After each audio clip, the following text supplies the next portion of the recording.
Good morning, everybody. We're going to start the Greene County 2026 Swine Show. Our judge here today is Andy Jacobson. He's from Osceola, Iowa, where he and his wife, along with their children, operate a small livestock operation focused on raising and placing quality livestock with youth exhibitors. He is also the owner of the Air Solutions Iowa. A lifelong member of the livestock industry, Andy's family has found success in the show ring at the state and national level with pigs, goats, and cattle. Passionate about the future of the industry, he enjoys evaluating livestock, mentoring young exhibitors, and helping youth experience the opportunities and the lifestyle the show ring provides. We're going to get started with our senior showmanship. Entering the ring now,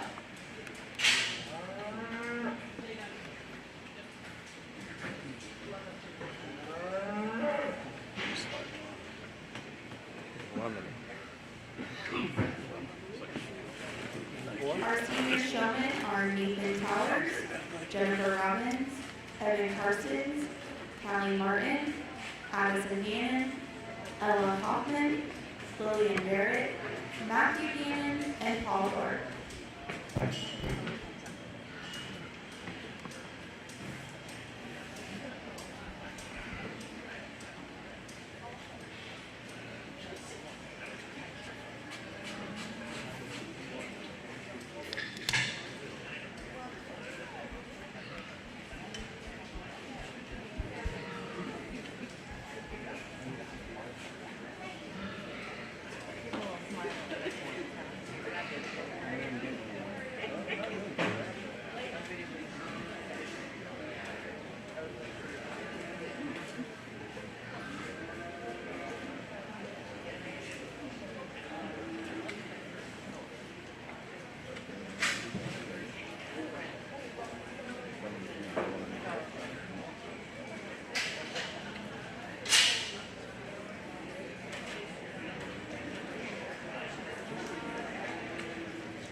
Just a reminder that Home State Bank has sponsored a live stream. You can find that on their Facebook page. It's also on YouTube, and the Greene County Fair's Facebook page is shared there. Thank you, Home State Bank.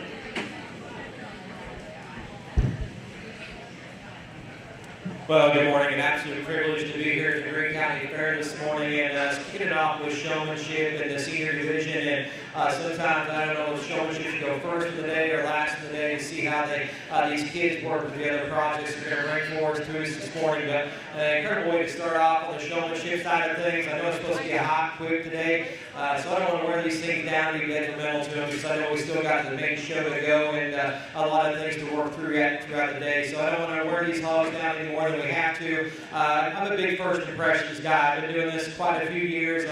I always tell my kids that first initial view, the kids we work with back home and my own kids, that first initial drive up and out of that gate is what's going to separate a lot of these kids from me today. I'm going to be quite frank and honest about it. I like that chest floor, I like squareness of body, but also your body positioning on that hog and where everything just fits in culmination. Just let that hog utilize its surface. This is a good surface to drive these things on.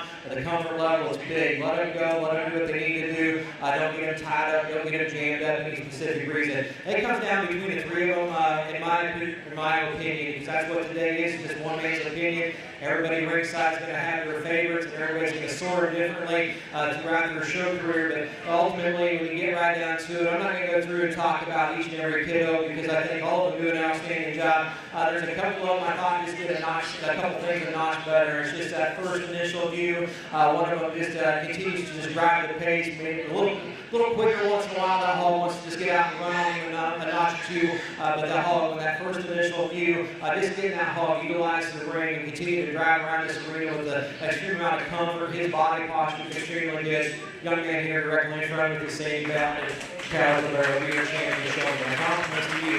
Young lady here in the black, the deal is very, very close. Skin and hair is absolutely dialed in the nines on that thing. I appreciate that a great deal. Maybe for her, not as intense as that young man. That young just don't have that natural head carriage, so she wants to drop everything ahead of her leg just a notch more. But I love her, just her body composition, the skin and hair on that deal. She came ready to show. That's just a personal sword for me on how I see things moving throughout the day. Young lady with the red gilt does an outstanding job of getting that thing presented. A gilt for me, she's got to find a notch more gear. For my particular laddie, that gilt wants to stop and drop and go. We just got to resort that thing and get her to go with a shot more comfort when you get out here in a showmanship setting. My compliments to all you seniors showing on a fantastic job. If you will, put your hands together for them.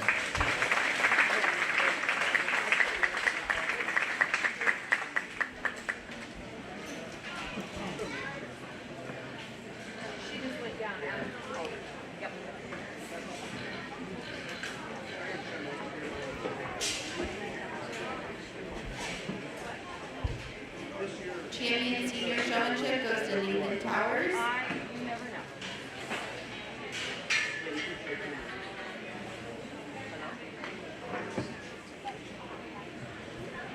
We will now be doing our intermediate showmanship. Paul Gannon.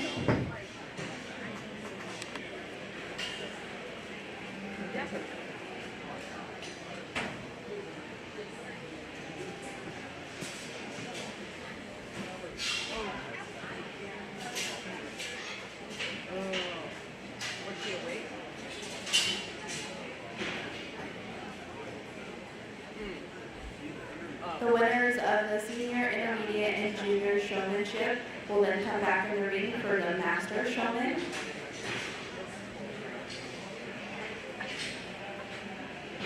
Okay, well thanks for doing that. And what about the TV? Did you do something or no? You didn't. Did you? Oh, you do it.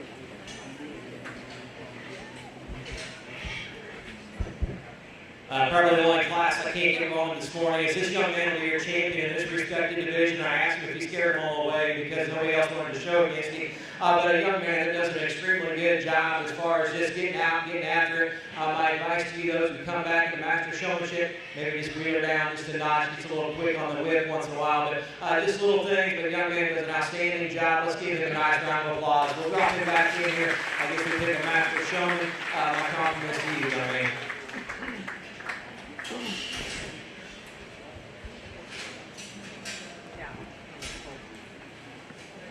The champion intermediate showman goes to Paul Gannon.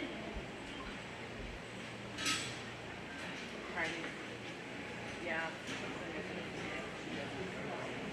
We'll now bring in our junior showman. We have Ava Walker, Olivia Hoffman, Luke Larson, Anna Thomas, Kimber Martin, Lee Holtz, Brecken Flower, Walker Barrett, Mabel Schroeder, Bentley Hoskins, Hayden Hoskins, and Ethan Schroeder.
Really good division of junior showing in this drive here, and a lot more of them than we've seen in the intermediates, and rightfully so. And I've been a lot of places. I judge a lot of shows throughout the year, and I've been to a lot of them this spring already. Throughout the summer, got a long ways to go.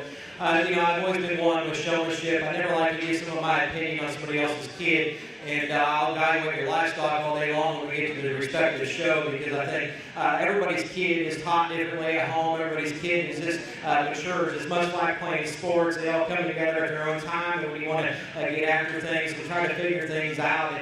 So nothing to take away from you kiddos. My advice to you, though, is you continue to move throughout your 4-H and FFA career. Find yourself a mentor. Find somebody to work with that will get you to where you want to be successful in this show ring setting, because I wholeheartedly believe that the show ring is the best place you can raise your young adults, because we need them more now than ever to continue to make this country better, because I can promise you, young people that come out of this respective setting are the leaders of this world, and the ones we need to continue to drive on. So nothing to take away from some of you kiddos out here. My advice to you, though, is find somebody to work with, find a mentor, an adult, show team or something that will get where you want to get. It takes a lot of practice at home. 99% of showmanship is won at home in the yard, and the time you spend doing it. And like I said, it's just one man's opinion today on where I want to see things. It comes down to 2 of them out here in my respective mind. There's just one out here. It's just the most consistent. When it gets to consistency, it's just always letting that hog just be in its comfort level as far as motion,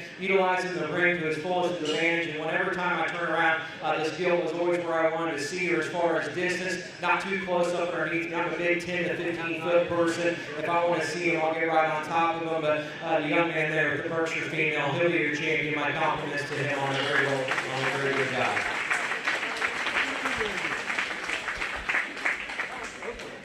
Thank you.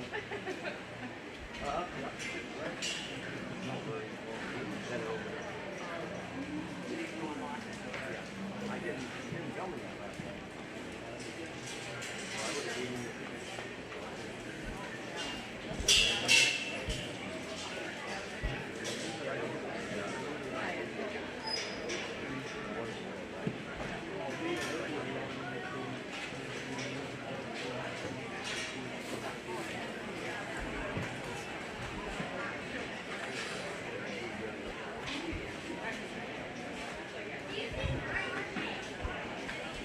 The winner of the junior showman was Ethan Schroeder. Once all the juniors clear out, we will work on our master showman. If I could have all the winners of the showmanship, as well as Lauren Oaks, Adam Bills, and Paisley Lonner to the back of the ring. Okay.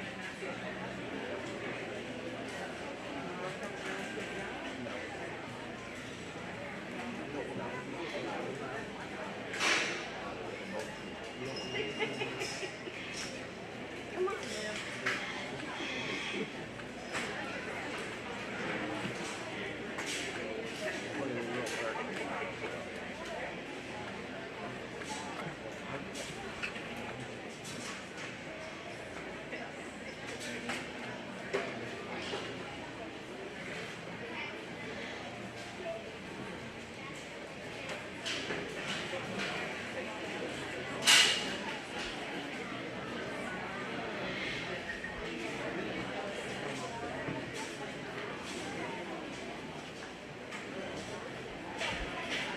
Entering the ring now is Paisley Lonner. She was the previous winner of the showman, and she's entering the ring for the master showmanship.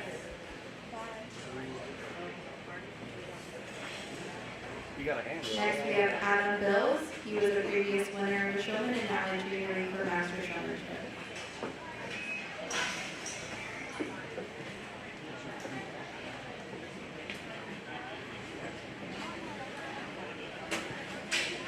Lauren Oates is also a past winner of the showmanship class.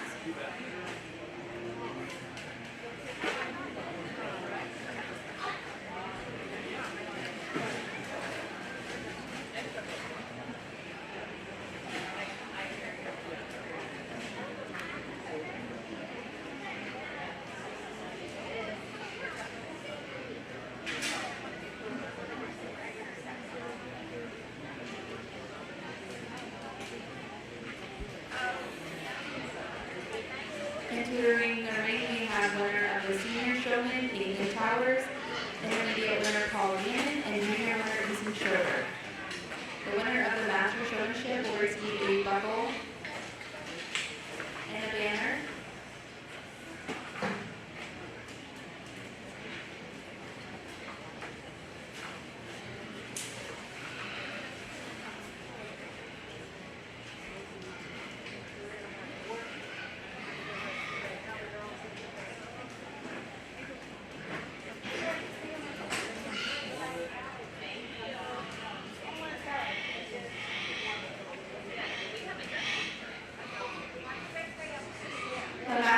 showman today will receive a buckle donated by the pork producers and a banner donated by the United Bank of Iowa.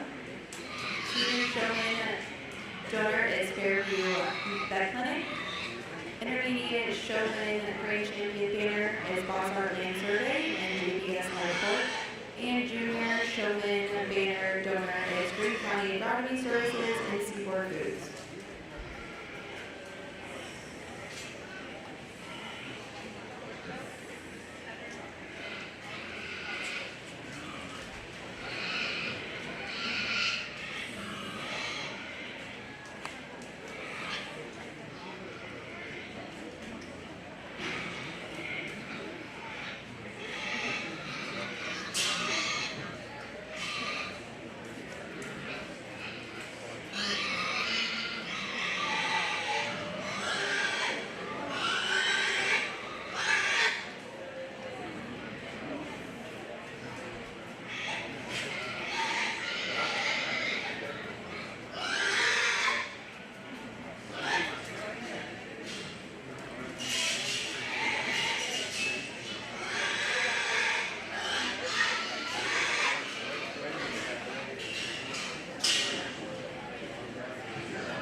To drop all 6 of these kiddos back out here for your master showman, an extremely good set of them, and some of them have won in previous years to come back out here for your winter showman, and 3 of them that bring an extreme amount of quality. So like I said earlier, you younger kids that are up and coming and need some advice, I would look into them 3 older kids as far as ones for mentors that are probably on their way out, might be their last year, and continue to do things. And they have a love for the game of showing pigs. All 3 of them did an outstanding job in that first initial view, and nothing to take away from the other ones that we already sorted through coming out of your respective divisions. I'm not going to take a lot of time. I don't want to wear these things down. I'm a big first impressions guy, always have been, always will be. You got to realize though, on a pig, you got a 3-ounce carbon fiber whip, and that's your only control. And how you utilize that whip with consistency, being smooth in your turns, being calm and collected, as these hogs make you flip on a turn of a dime. You don't have a holder like you do on the other species. You got to rely on your whip control.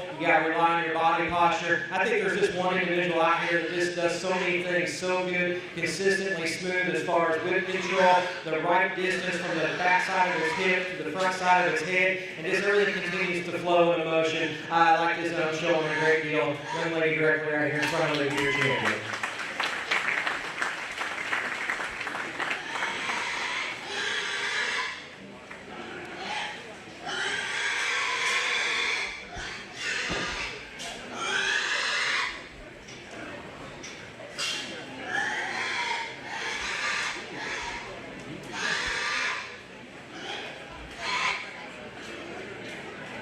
Our master showing goes to Paisley Lautner. If we can have all showmanship winners to the backdrop so we can take your picture with the judge, we'll do so at this time. So we need Ethan Schroeder, Paul Gannon, Nathan Towers, and Paisley Lautner to the backdrop. We'll get your picture taken before we start the breeding show.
We will start our breeding unit program. here in a few minutes.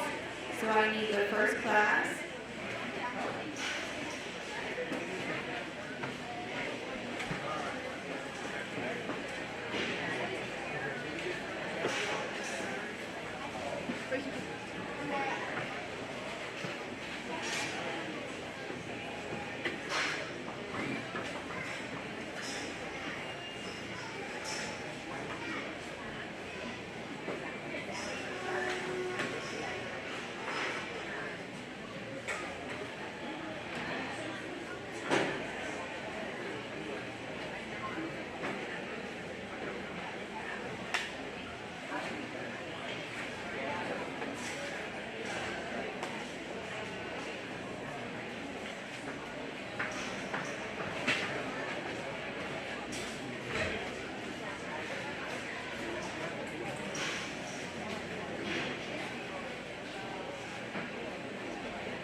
All right, we are ready to begin our breeding show. We'll start with Berkshire Guilds.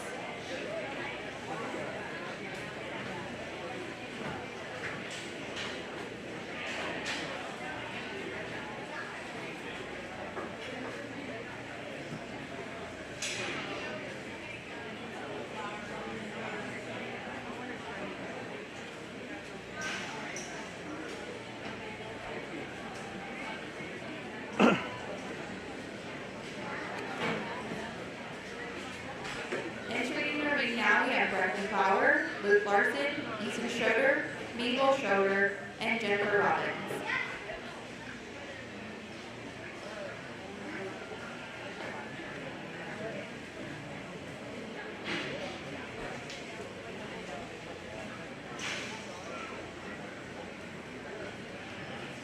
Our Berkshire Champion banner sponsor is Raccoon Valley Mutual Insurance.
our Landrace Guild, our Yorkshire Guild, and our Duroc Guild to the back of the ring, please.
Good way to start off the breeding guild show, and we've got 5 respected Berkshire females. To start us off with the young man there in the center of the ring will have your division champion class winner, if you will, and one that does so pretty handily in my opinion. That's opened up, square-bladed, big and spread down the bottom side of her chest wall. You get in behind her, she's clean and flat her joints. I love her from pin high to ground. She sets down with the most circumference of foot and bone. When you get right down to the base of her skeleton, you step off to the side of her. Proportionality, the way she's laid back in her shoulders, extremely good for me. The young lady's bigger gilt there in the center of the ring. It's going to go in 2 gilt. I love her mid-body cavity. That's a round rib cage with a big fresh back laid into her. I get critical on that one when I take her to the base of her heel. She gets a little bit more rigid in the way her pasture comes together. I need to relax her right there, crack her apart. She's stepping behind her. She wants to pull her hocks in her a shot more than I prefer compared to my class winner. But those are 2 high-quality gilts to get us started here in this Berkshire breed this morning. Young man's gilt is going to go in 3rd. I love that gilt's just balance, build, and silhouette from the side. I love her elevation at the point of her shoulder.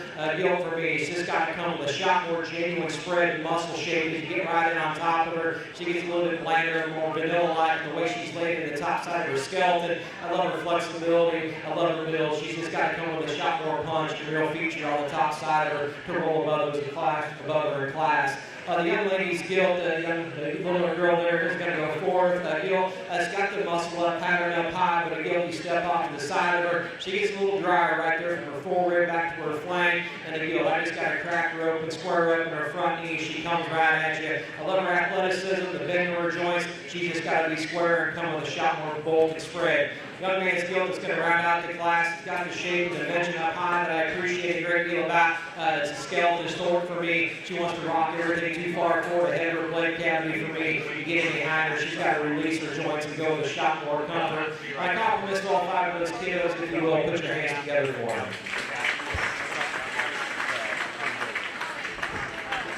Your champion Berkshire Guild went to Ethan Schroeder. Your reserve champion Berkshire Guild went to Jennifer Robbins. I'm going at like 10:30 after the horse down, starting to the office, like no one's so Whenever. perfect, that works. Our next class is our Teamwork Guild. We have 1 entry, Nathan Towers. No, you're fine.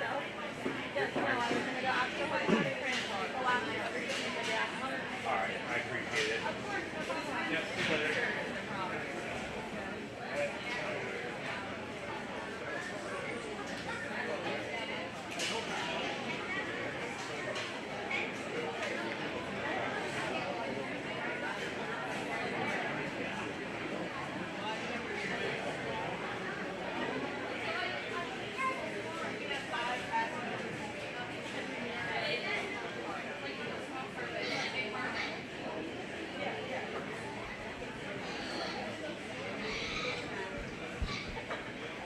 Just a single entry Tamworth Guild here. One you can take across the country, still be competitive. That's a stout mug with a big form, tremendous in her mid-body cavity. She hooks up and hinges and grows extremely well. She's got the right kind of foot and bone down low. You want to get critical on her, you step in behind her. I like to square up the inside of her toe placement. The man from there up. That's a big round body with fresh. You square off either in her body wall. This is a very high quality Tamworth female for this young man. My compliments to him. Let's give him a nice round of applause.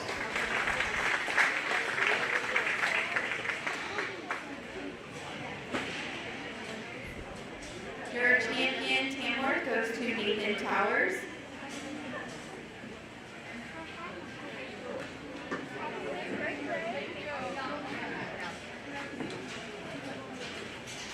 Our next class is our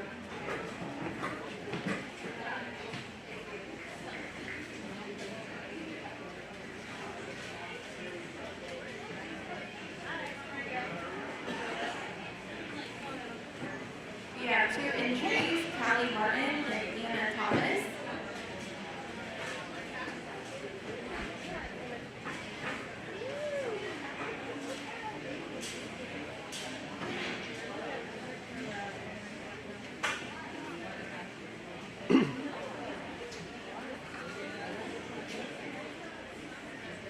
This is your land race skill class.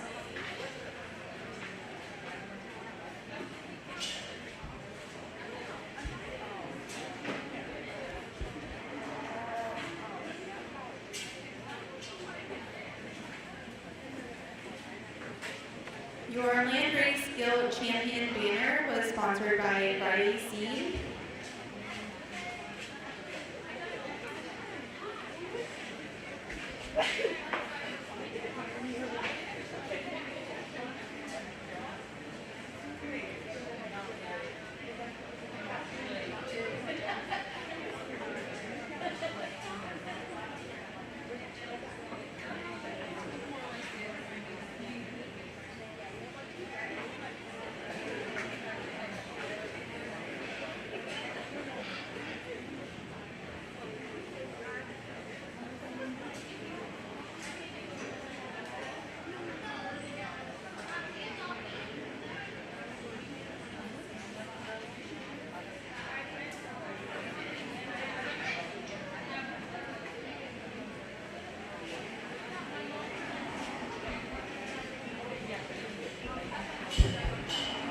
Just a pair of land race skills, and both of them have their differences, and both of them like to rectify both in a spot or two. So you just dig your heels in, you just question yourself, and ask yourself which one you're most comfortable utilizing. I'm always one that's got to have them square off, either in their body wall, because they don't last very long in our place, and they don't open up in their chest floor. They stay square from leg knee to ground. I'm not going to tell you this one's absolutely perfect in her mid-body cavity, because she's not quite where she needs to be as far as maturity, bulk, and flesh right now. But I just think her build off either in her body wall, the squareness when she comes and when she leads you is the best of the couple. The young lady here on the far side of the ring will have your champion in this respective drive. The young lady skill here does have the advantage as far as mid-body cavity as you step off and you study her from the side. I don't read that one as angular and laid back in her shoulders. My class winner, a gilt for me. When she turns and comes right at me and gives me this view here, I like to crack her open right there at the bottom plate of her sternum wall, square up in her front knee. And for what she has up high, I like to relieve her with that much substance right between her hot wall. But a very nice pair of land race skills. My compliments to both you young ladies. Again, put your hands together for them.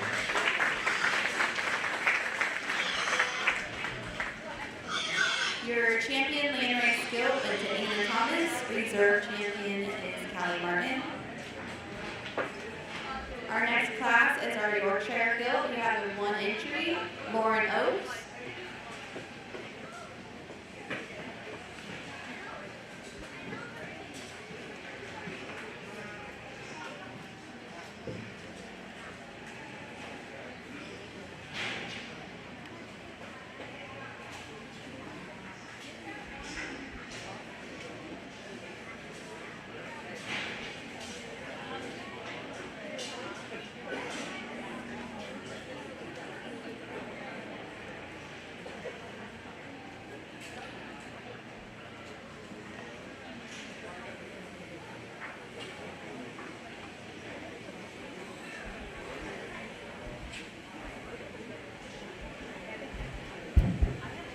Just a single entry on the Yorkshire female, and a gilt from the hip forward. I like a good deal. That's a square-chested one with a big arm, with a big skull laid into her square. As you work out the backside of her leg, you get to her hip and her hook up right there. You maybe can just rectify her right there, just set her jump bone down here a notch, and then just change her in the way she articulates that back right hind leg as you study her going away from you. Paints up a beautiful picture from the side. A very good one to get you started in the Yorkshire breed. My compliments to the young lady on a very nice class with her.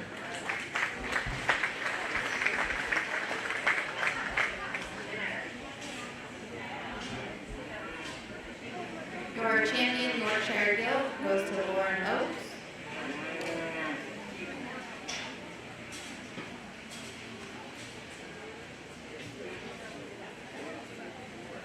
The next class we have is your Duroc Guilds. We have 2 entries, Lillian Barrett and Lauren Oakes.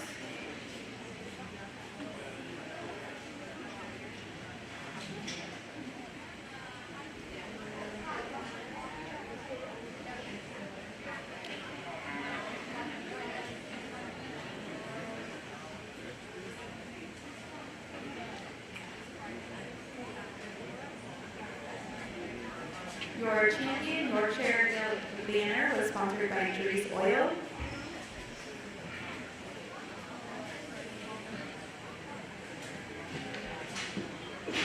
The champion Duroc Guild banner was sponsored by Samson Farms.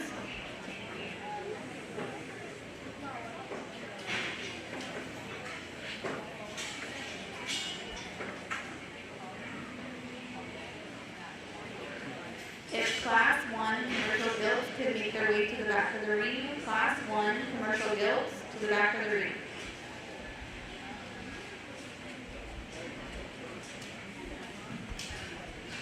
Good pair of red females and 2 that are completely different ends of the spectrum, and ultimately one can just pick aside the other one. So I'm the one that's like a big, bulky, and square. The young lady right here in front of me has the advantage right there. That's a round rib cage with a tremendously square blade as you work on the top side of her, and just opens up extremely well when she comes right at you. Just a very logical place for me to start this respected drive. Like a lot of things about the young lady's Duroc Guild, it's going to go reserved. Beautiful from the side. I love her extension ahead of her shoulder blade. A guilt for me, I like just to set her back in her knee just a skosh. She gets a little vertical right there for my particular likings, and just bust her open as you step in right behind her a skosh more. But man, from the side, she takes up a beautiful look. Great looking type of a female. She's just got home with the extras to rival that class winner. My compliments to both of the young ladies. Put your hands together for them.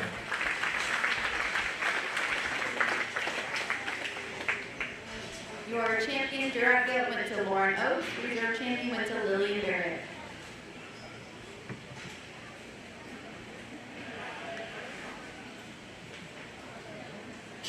Our next class is our Spotted Guilds. We have 2 entries, Nathan Towers and Jennifer Robbins.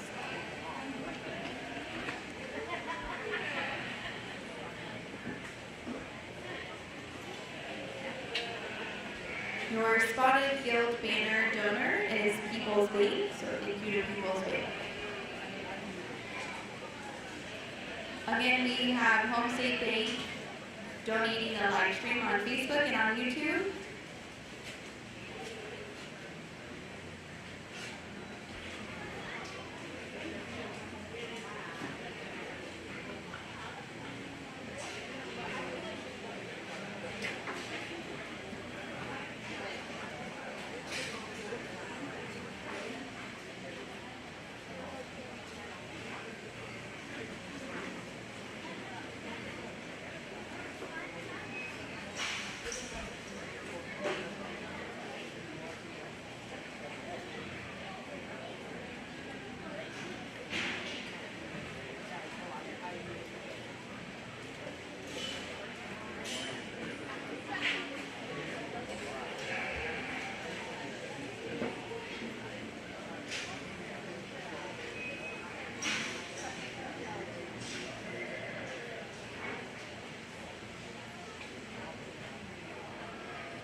A little challenging pair of spotted females because they're not even close as far as this resemblance to each other. And you go to a show and you hope you can find some that don't look like each other because it'll make it way too easy to do your job. So there's some deciding factors to be made because there's differences. There's one out here that's probably not for everybody, and there's one out here that probably fits a lot of people's mold as far as genuine brute style power. Ultimately, it's just one man's opinion today, and the one I just gravitate towards as far as the ones that we try to dig in back home, and the ones we try to find for our kids that we help show. The young man here, right here directly in front of me, brings you one that's incredible as far as her mid-body and balance, proportionality, her bend and giving support off either end of her skeleton. She's so functional. She's laid back in her leg cavity. I love the bend and support she gives you. If I want to get real nitpicky on it, she stepped in behind her and asked the livestock to go. I'd like to flare her open just a shot from the base of her pins into her stifle, just crack her open a notch. She is more genuine in the base to her heel. She's got more spread down low in the backside of her foot placement than my gilt is going to go into. That's gilt in 2. Has got one that's just extreme sow power written all over. That's a round body one that's flexible off either end of her body wall. The gilt for me is I need to clean her up underneath in her underlying carriage, and the gilt for that much power up high, she's got to come with a shot more just genuine foot size down low and a shot more spread to her rear heel to match everything she's got up high. That's a very nice pair of spotted females. My compliments to both those kiddos. Your champion spotted gilt went to Nathan Towers. Reserve champion went to Jennifer Robbins. We'll now be starting our commercial gilts with class number 1. If I can have class number 2 in the back of the ring, please.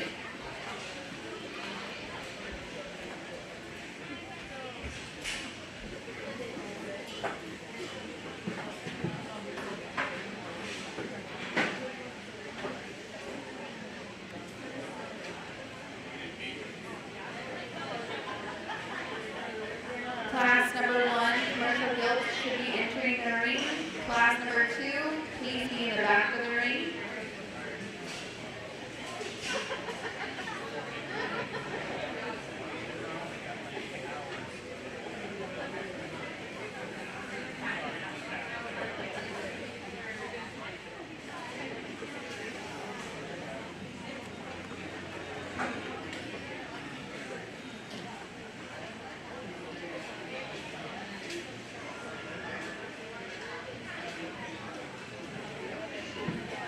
Class number 1, we have Addison Gannon, Stephen Hoskins, Eva Walker, Lauren Oakes, Lee Holtz, and Easy Schroeder.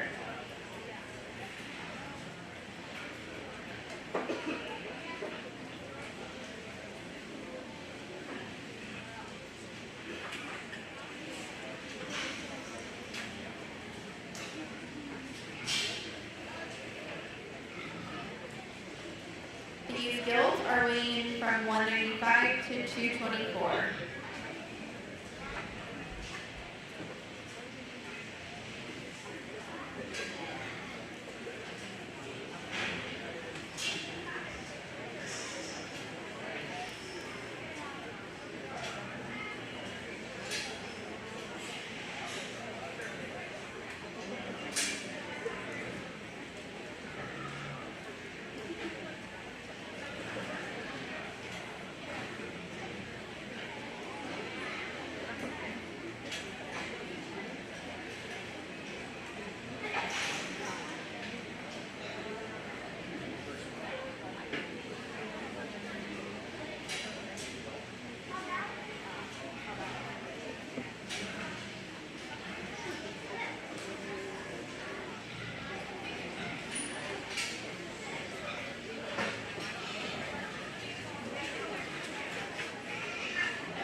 Good way to start off on the commercial gilt side of things. The young lady here right here in the center of the ring and has your class winner, and it's not up for debate in my opinion. She comes through. That's a square chested one that's got spread off either into her skeleton. She's fresh down the top side of her foreloin muscle. Her build, her balance, her proportionality is from the side. I gravitate towards pretty quickly. She's got the right kind of set to her hind leg. A gilt is tremendously wide pinned, wide when she leads you. I like to just clean her up right there at her hock. She's carrying a little bit more information, and I like to see that, man, gilt as far as her build, her balance, and just power off either end of her body wall is my type of kind to go ahead and get us started with.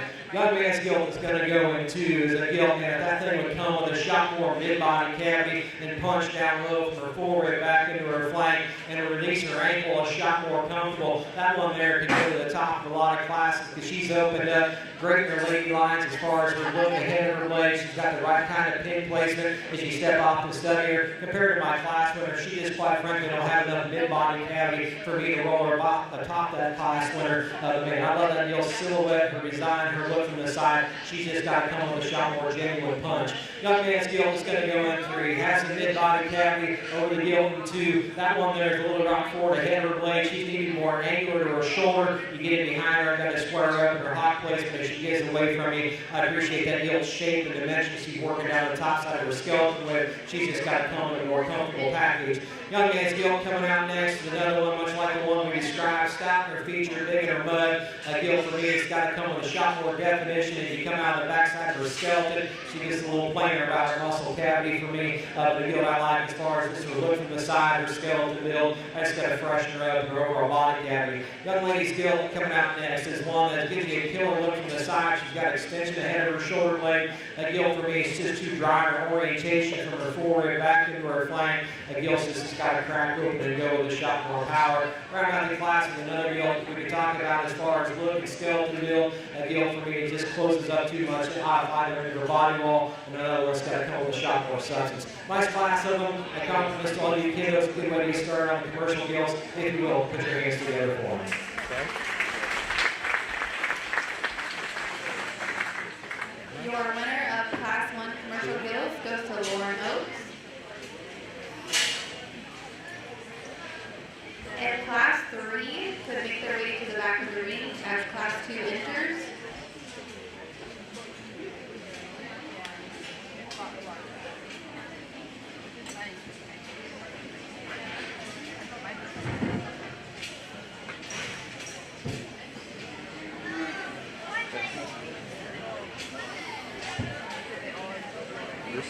Class 2 commercial gilts are weighing anywhere from 230 pounds to 232 pounds. Entering the ring now, we have Nicole Schroeder, Lillian Barrett, Kingsley Locker, Adam Bills, and Bryce Timmons.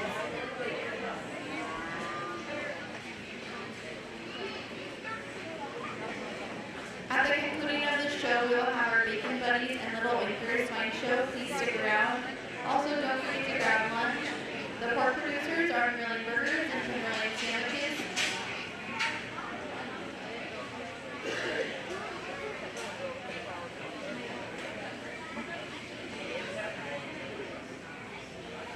Our greeting help today is also the Greene County pork producers.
Good pair of crossbred heels on the top of this respective drive. There's differences amongst the two of them, but ultimately you come back to the one that's just the best in her skeleton as far as the look and assembly from the side. I'm not going to tell you I'm absolutely really high on that one. Skull shape and her ear set, but you get past that point, she's laid back in her shoulder ball. She's good about the top side of her skeleton. She has the advantage about the length of her hip and where her hind leg comes to the base of her skeleton. She articulates and drives off the rear side of her toe placement extremely well. I just feel she's more comfortable. She's stepping behind the livestock and asking them to go where her hop to the base of her foot sets down behind her. She's cleaner about her joints. She's cleaner about the plane of her body wall. Tremendously good. If I want to get nitpicky on her, like I said, I like to change the way her ear set lays into her. She gets a little dished out right there in her nose and just punch her open right there at her forward standpoint as far as her build, her functionality, her comfort level, her bending and support is very, very good. Young man's gilt is going to go into has the advantage as far as forward, back to her flank, as far as bulk and feel. My biggest question mark on this one is she just quite square enough as she turns and comes at you. She gets a little wing bladed as she just comes and travels right at you. I need to square her up, make her a shot more comfortable. And when she turns the corner, I need to step in behind her and ask her to go. She's on the outer edge of her envelope as far as where everything needs to fit, in my particular opinion.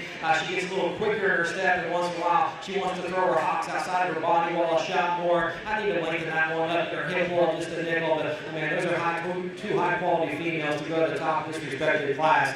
Young man's gilt is going to go in third right there. You go ahead and let her on out.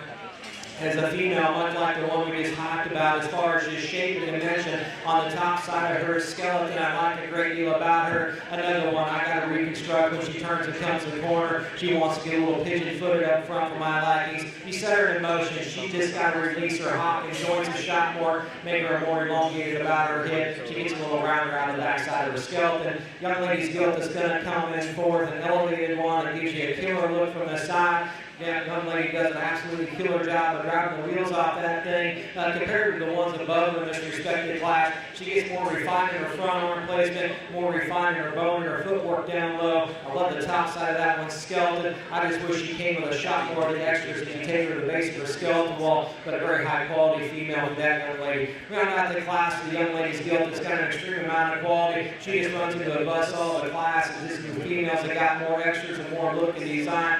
Love that one's squareness of her blade, the shape she has working down the top side of her. Need to fix her right there. Her hand one hook up, she gets a little washed out right there. But an extremely good class of commercial females. My compliments to all you kiddos. Let's give them a nice round of applause.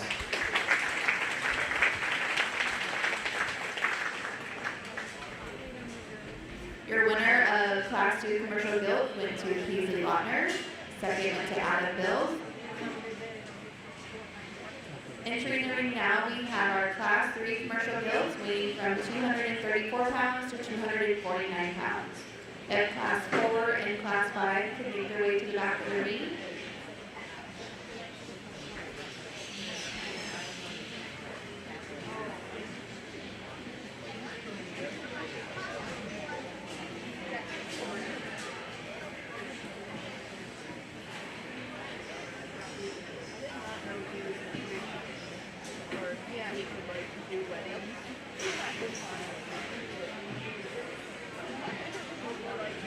You're losing control.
the class of the commercial guilds again. The young lady here directly in the center ring will have your class winner. And one that just opens up extremely square. She turns and comes right at you. She's laid back in her leg, correct angle to her front side of her shoulder. Just a fresh presentation type of a female that brings a tremendous amount of quality and look to the table. Stout and feature, big in her farm, big in her features down low. I like that gilt, good deal. Young lady's gilt that's going to go into is tremendously round in the bottom side of her forehead, up in the curvature, the upper part of her rib cage. I like that a great deal. Square bladed, tremendously fresh in her loin edge muscle. Gilt, when she turns and comes right at you, she's got to be square from blade knee to ground. She wants to funnel to the base of her skeleton. A skosh more that I like to see. I need to intensify that one's front arm to push our class winner a shot more. And the gilt for me out of the rear side of her skeleton wall. She's got to be more elongated about her hip placement. She gets a little tucked up underneath herself before she wants to drop her pin walls. A shot more than I like to see. But a big burly one there to go in the second hold that you like to see her power, her bulk, and dimension. Young man's Yorkshire appearing female is going to come out in third. From the ground up, female is very functional in her build. She's jet level on the top side of her skeleton wall. I love that a great deal about her. It just becomes down to the way she sets her rear foot to the base of her skeleton. She needs to relax her ankles. She's got to set down for more comfort to the base of her heel. And then step in behind her. She just closes up too much regarded to the females above her in this respected class. The young man does a great job getting that thing presented. Young man's going to go out last in this class and rounded up a female that's just got to come with a shot more presence to my particular liking. I love her skeleton, I love her angles. She's just got to open up with come with a shot more power and punch to roll her up any higher in this respected class. My compliments to all four of you kiddos again. Put your hands together for them. Your winner of Class 3 went to Beasley Lochner. Second place went to Lauren Oaks.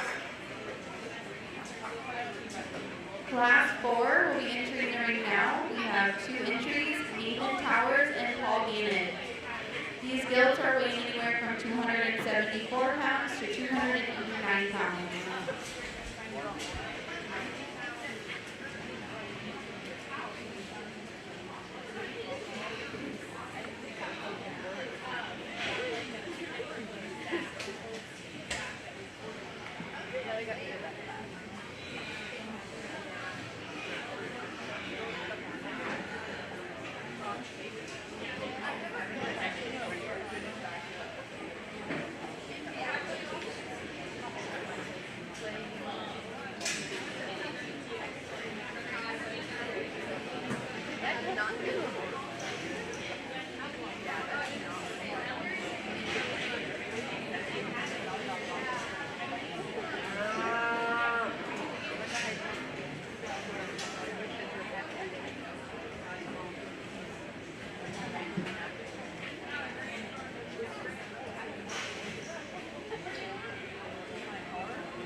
Good pair of females in this class, and the young man here directly in front of me has your class winner, and one that just opens up extremely well. Her build, her balance, her proportionality, her height to length ratio comes together extremely well. You step in behind her, she opens up with more power from pin hockey ground than the gilt is going to go on second, but a high quality female to go ahead and get you started. Like a lot of things about the gilt too, as far as this elevation she gives you off the front end of her skeleton, the symmetry and the look she paints up from the side. She's got a flag tail laid up on the top side of her skeleton wall. A gilt for me just closes up too much the size she's at. I like to crack her open, square up in her front knee. You get it behind her. She's just got to leave you with a shot more power and release her hind leg and her hot placement a shot more for me. But a very nice pair of females. My compliments to both those kiddos. Again, keep your hands together for them.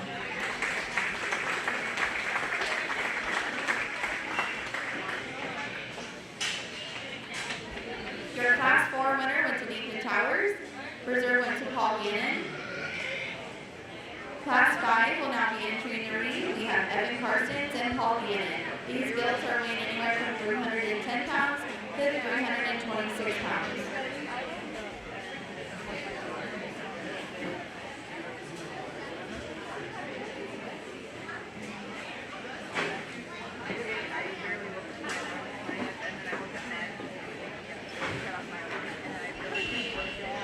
We will be taking a short break after the Greene is our champion overall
Good pair, a little challenging after you get on these bigger type of females, and you just step back, and the one that just comes together as far as just her heaviness of structure, the base of her skeleton, the way her body assembly comes together as far as collectedness from the backside of her leg to where her hip and everything comes together as far as correlation to flexibility, the set to her rear foot, and the base of that one's just circumference of foot and bone. She has the advantage to spread down low and just the flex and drive that I like a good deal. Young lady there on the center of the ring will have your class winner. Hey, I'll be the first to admit, I like to change the shape of that one's skull. She gets a little Roman-headed for my particular likings. But man, from there, that's a big blade with a fresh back, tremendously good in her foreloin muscle, her athleticism, her bending support. She's more comfortable as you step in behind her and ask her to go. She's cleaner about her hock. She's wider about the base of her heel than the gilt that's going to go into. The gilt into presentation is absolutely killer good. This young man can drive the wheels off of him. He just runs into a gilt that's just got a shot more, just everything. When you take her right to the base of her skeleton, she comes a notch frailer to the front side of her arm. A gilt for me. She's got to release her hind leg and flex and drive, release that ankle with a shot more flex and curves her down low. But a female is so fresh up high, gives you a killer look. She's just got to be more comfortable off the rear side of her step as you step in behind her. A very good pair of them. My compliments to both those kiddos. Again, keep your hands together for them.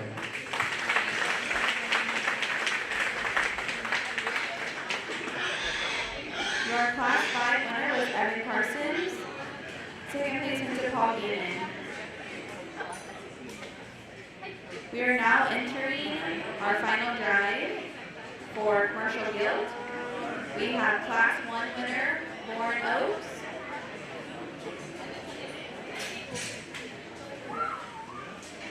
Lauren Oaks gilt weighs 212 pounds.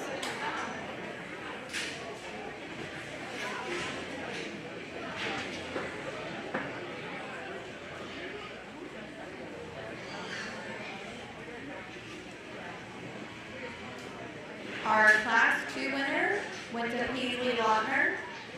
Her gilt weighed 230 pounds.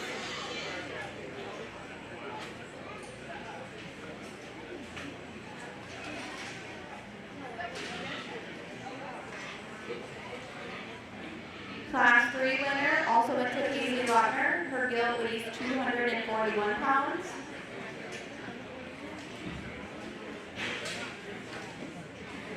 Class 4 winner went to Nathan Towers. His gilt weighed 274 pounds.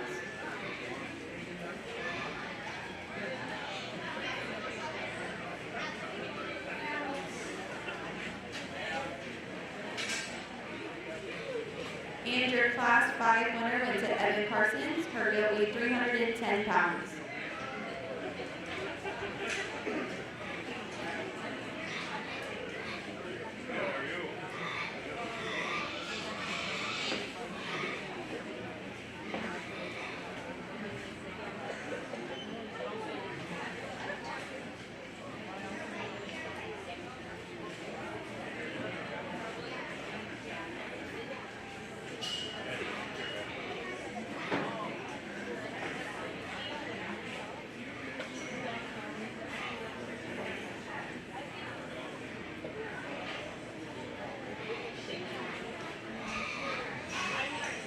Your champion commercial gilt will receive a banner donated by Police Incorporated.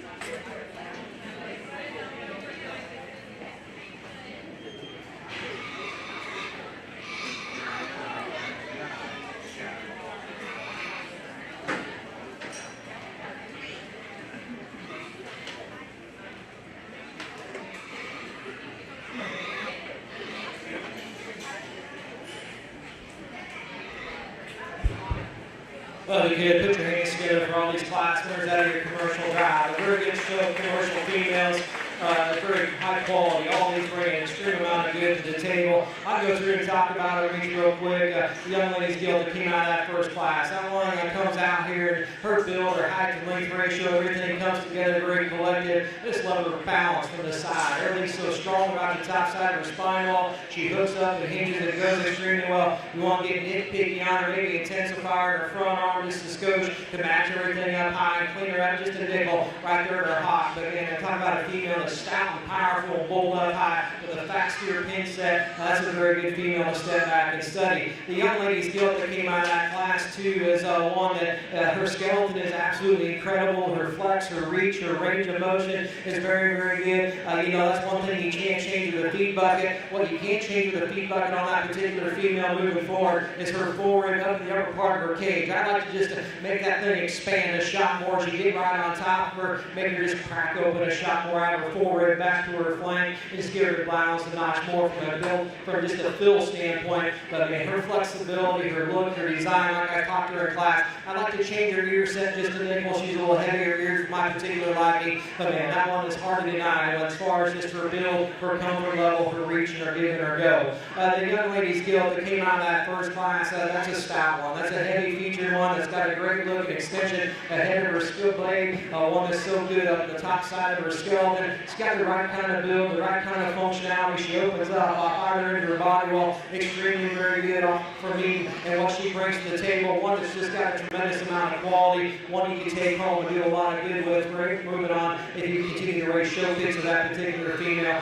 Just a very high quality one that's presented to the highest degree. The young man's guild out of that fourth class is one that, man, that's a round body one. For me, tremendously athletic in her build. Another one I'd like to intensify her front arm just a nickel to match everything she has up high. That's a big spread with a big back, tremendously fresh as you work your way out of the backside of her blade. I like to freshen her right there, her hand one hook up. She wants to wrinkle up a shot more than I like to see. I get real critical on that one, her back right toe placement.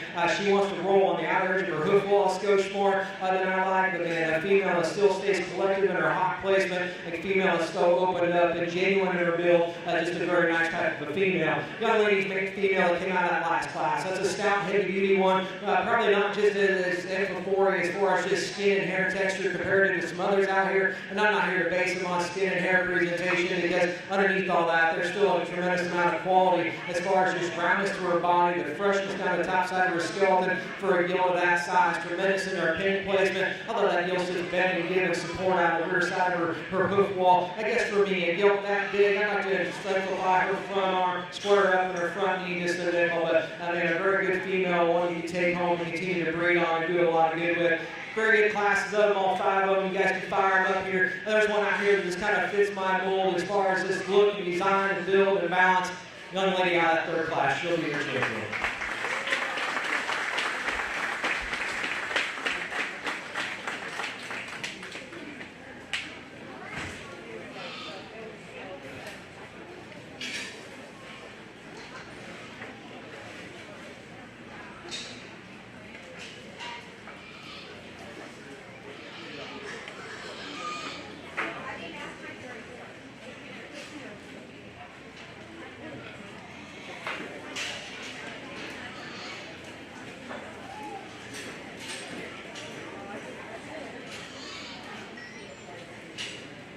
Your champion commercial guild, like Suzuki Lautner.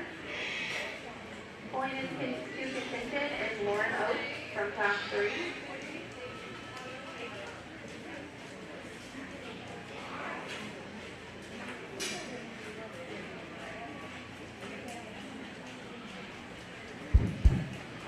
He dropped that 2nd place guild, and much like I talked to her in class, that one's mid-body cavity is very impressive. She's fresh in her forearm muscle, tremendously good in her forward, back to her flank. That guild, I like to just crack her open as she turns and comes right at you out of the gate, square up in her front knee, elongate her about her hip a shot more. For reserve, it's extremely close because there's a couple of them out here I keep coming back to that you can make a case for, and ultimately, like I talked earlier, it's just one man's opinion. There's one out here that just, as far as her build, her balance, her function, the way she hooks up and hinges and drives, and just got so much bend and support. Like I talked about, I like to just freshen her up right there in one spot or two, but female brings an extreme amount of quality. Young man right here will be reserved. Congratulations to him.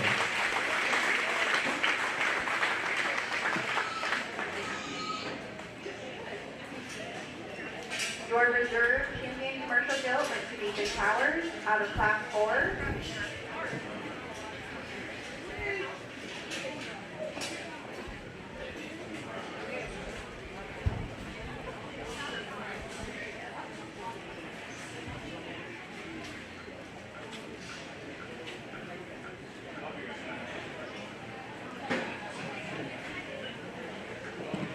We will now be starting our our final drive for Grand Champion Overall Guild and Reserve Grand Champion Overall Guild.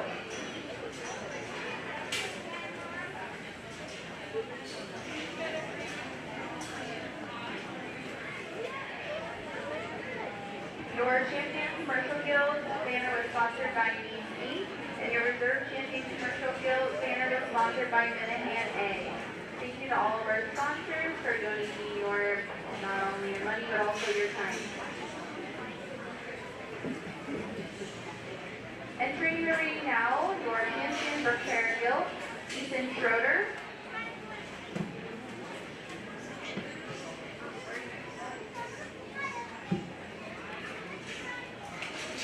Your Champion Tamworth Guild, Nathan Towers.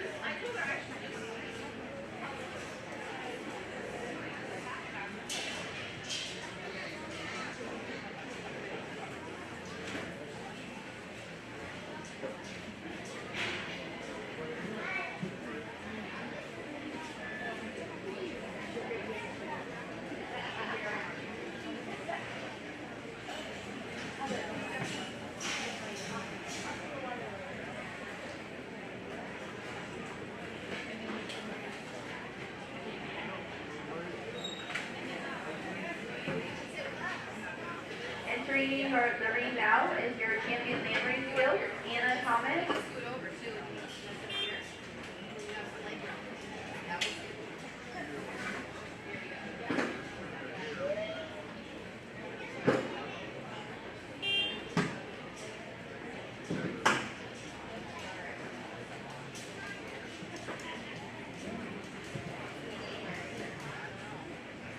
Entering the ring next was the Spot Champion Guild, David Towers.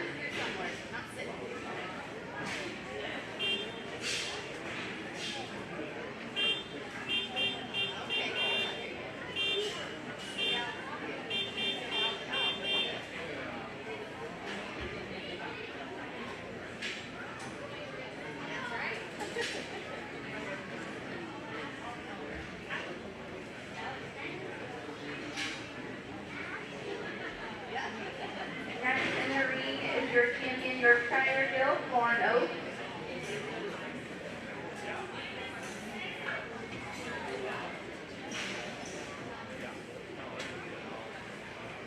Your Champion Duroc Guild, also shown by Lauren Oates.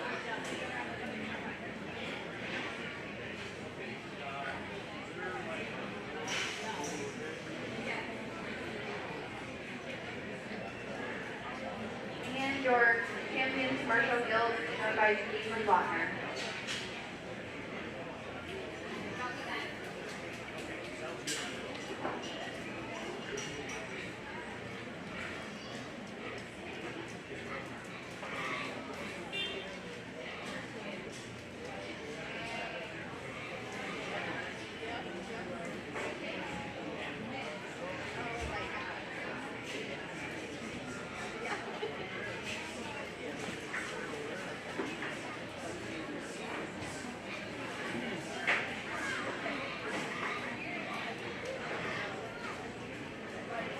Your Grand Champion Overall Breeding Goat banner was sponsored by Penn State, Maine.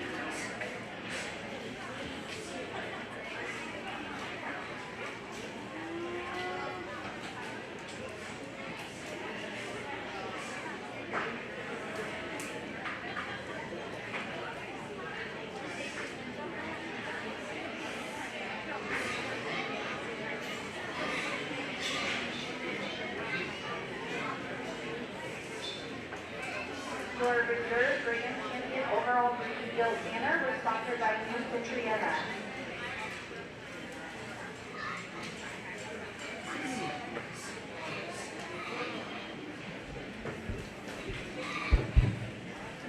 Oh, what an extremely good breeding guild show, and I'm excited to get into the market hog side of things. And I think we need to give all these kiddos a huge round of applause, even the other ones that got sent back to the barn, and some were probably disappointed in their placings. And, you know, I've been outside of this ring a lot, much like a lot of these parents and feeders and fitters and whatever. And you go to these shows, and I hope you can understand what I'm talking about. I like to give the best description I possibly can and how to break them down. I know none of these are absolutely perfect because I've never seen a perfect one yet. Until we make one, I guess we'll continue to show these things and continue to bring them. But all these females bring an extreme amount of quality to the table. There's one out here that just screams quality, one that you can take a lot of places and put it up behind a backdrop and take her home and continue to breed on and do a lot of good things moving forward. Young lady's crossbred. She'll be a champion. Congratulations to her.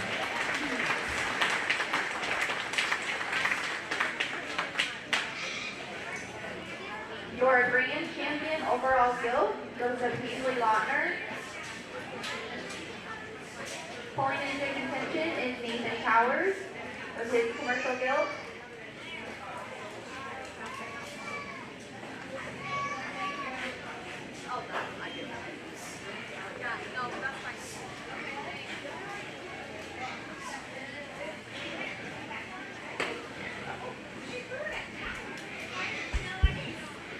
You know, it's cool to see all these purebreds out here because I think it's very important that you kids stay engaged in the purebred events. I'm a huge supporter of purebred hogs. My kids show a lot of them, and a lot of families we continue to help show these things because they are the driving force, and that's how you get to your crossbred setting. It's with the purebreds, and I'm a huge advocate for like the junior national shows, and these purebreds bring a high amount of quality to the table, and just a lot of good out here. So it's fun to see you kiddos bring these purebreds out here to us because I'm going to be honest, there's a couple of them out here that can play ball and do an extreme amount of damage moving forward. But there's a pair of them I thought was extremely good. I like this female, give you all know, getting very hard on her as far as a couple areas, but that's a very high quality female. Reserve cross, she'll be reserved. Congratulations to you.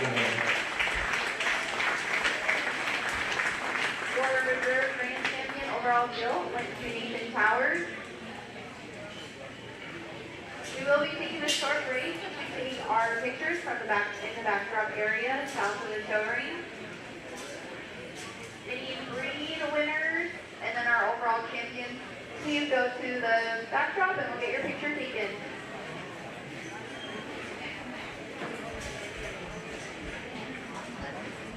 We will start up on a market show in about 10 to 15 minutes.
This year we celebrated the 10th anniversary of the Heartland Throwdown. We proudly continue the tradition of showcasing our very best livestock exhibitors from all across Central Iowa.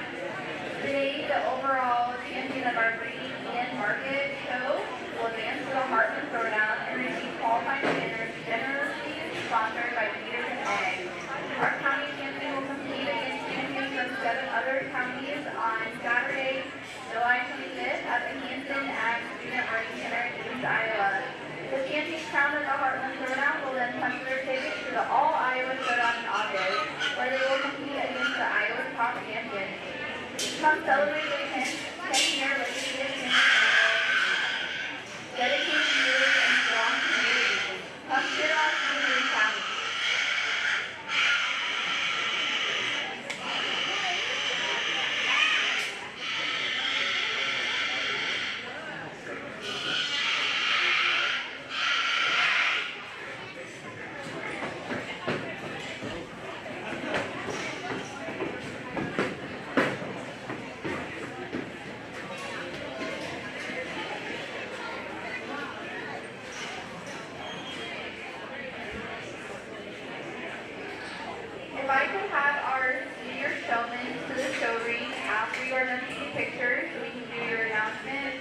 Jennifer Robbins, Adam Bills, Nathan Powers, Bryce Timmons, Addison Bannon, and Evan Carson. Would you guys please come to the show ring?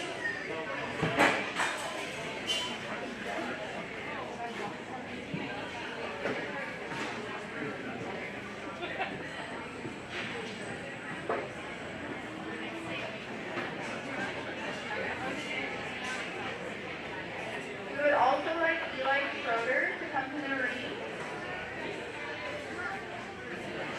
Want to take this time to thank the Greene County pork producers. If I had to list everything that they donate to the community and the county, I would be here all day. They are a huge presence in the community, whether or not they're grilling or helping ringside. They also help at the Jackpot Show that's held here in Greene County. If you see them grilling, please go support them. That is their biggest fundraiser. They donate so much to the fair, and the scholarships people will read on in a little bit. If you see one of them walking around, please make sure you shake their hand and tell them thank you. Without them, a lot of things would not be possible in this town.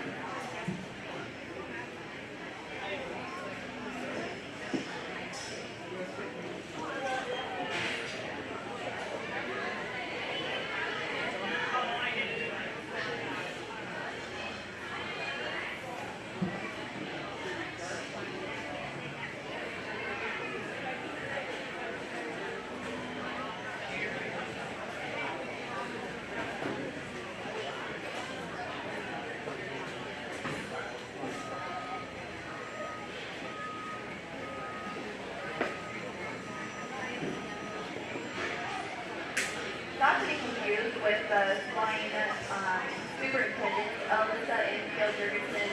Just a huge thank you to them for putting on the show here. A lot of us wear many hats. If you guys would like to consider being a sponsor for the Greene County pork producers, either one of them would be more than willing to have a conversation, or any pork producer.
As we're waiting for our seniors to enter the show ring, we'd also like to thank Homestay Bank again for sponsoring the 4-H t-shirts. These t-shirts were given to all 4-H members free of charge. Again, they were sponsored by Homestay Bank. Homestay Bank is also back there on the north side of the show ring giving out free water.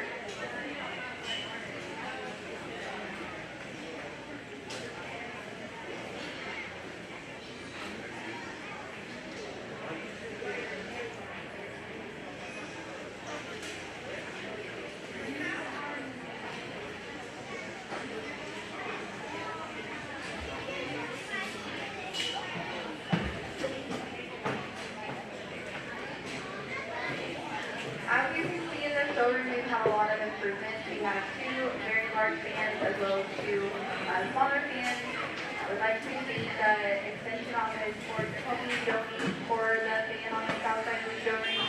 And then the Greene County Gamble donated the fans above the bleachers. It takes a village out here to make improvements to the fair. If anybody would like to get involved and you have a specific project you want to see completed, please reach out to one of our fair board members and we can definitely talk about that.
Operation FFA, so it's very exciting. We're sad to see you guys go, but thank you so much for all of your time and effort that you've put in helping mentor the next generation. So thank you so much. We have Jennifer Robbins, Adam Bills, Nathan Towers, Bryce Timmons, Addison Gannon, and Evan Karstens for our seniors, and Kimber Martin, or Callie Martin, sorry, for our seniors this year.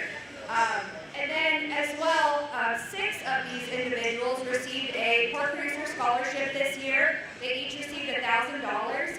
Several of them are going into a field of agriculture or swine-specific study. So that's very exciting to see the next generation going into studying agriculture. So congratulations to you all. Let's give a big round of applause to our seniors.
If I could have the spotted barrows in the back of the ring, as well as Class 1 commercial market heading to the showroom.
I'd be way to kick it off on the Martin Hall side of things here. The young lady here in the center of the ring has your class winner, decidedly so. That's a good looking one. The smooth and angular to his shoulder. He's good about his transitional lines from the top side of his blade to the crest of his neck. He hooks up and hinges. It goes extremely well for a red hog to have that much muscle pattern on the top side of his skeleton is very, very impressive. Just a very good logical place for me to start. Undoubtedly, the barrel that's going to go into is one that's got a tremendous amount of cutability into the mid-body section of that thing. A barrel for me is carrying a little more condition from his throat latch up to the bottom side of his jawline. I like to clean him up right there and just tuck tucked him up a shot right there at the base of his skeleton. But I mean, that one's a very functional one. It's got a tremendous amount of product. He just runs the one above it. It's just got a shot more ring presentation and a shot more transitional lines. The young man's barrel is going to go in 3. That is a heavy structure, big footed one. That's tremendously stout in his skull, big in his arm. A barrel for me. It's got to be more collective in the way he utilizes his hock. He gets a little puffy on the outer edge of his hock wall. A barrel's just got to come with a shot more size and power involved to rival those two above him. But an excellent way to kick it off here on the Mark Hawk side of things.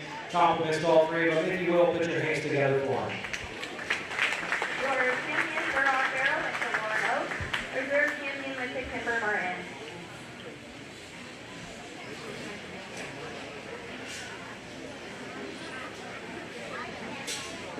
The champion Durham Market Hawk banner was sponsored by K.C. Nielsen. Entering the ring now, we have your spotted barrel.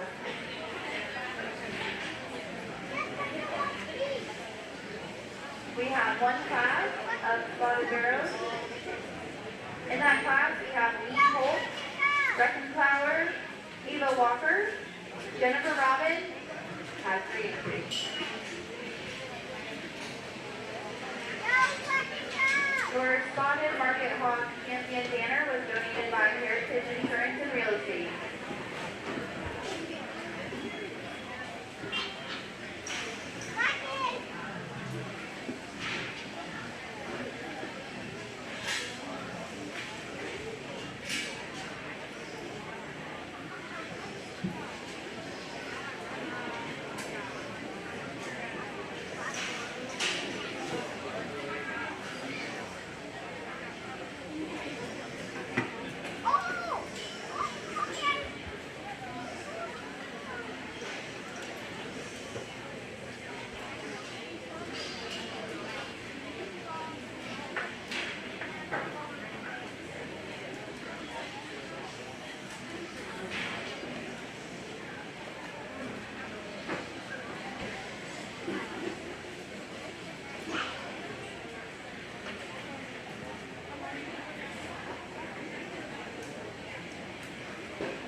Good class of spots, man. That's a lot of bacon in the top trio. All these things are huge in the body cavity and a lot of quality as far as just their build, their functionality.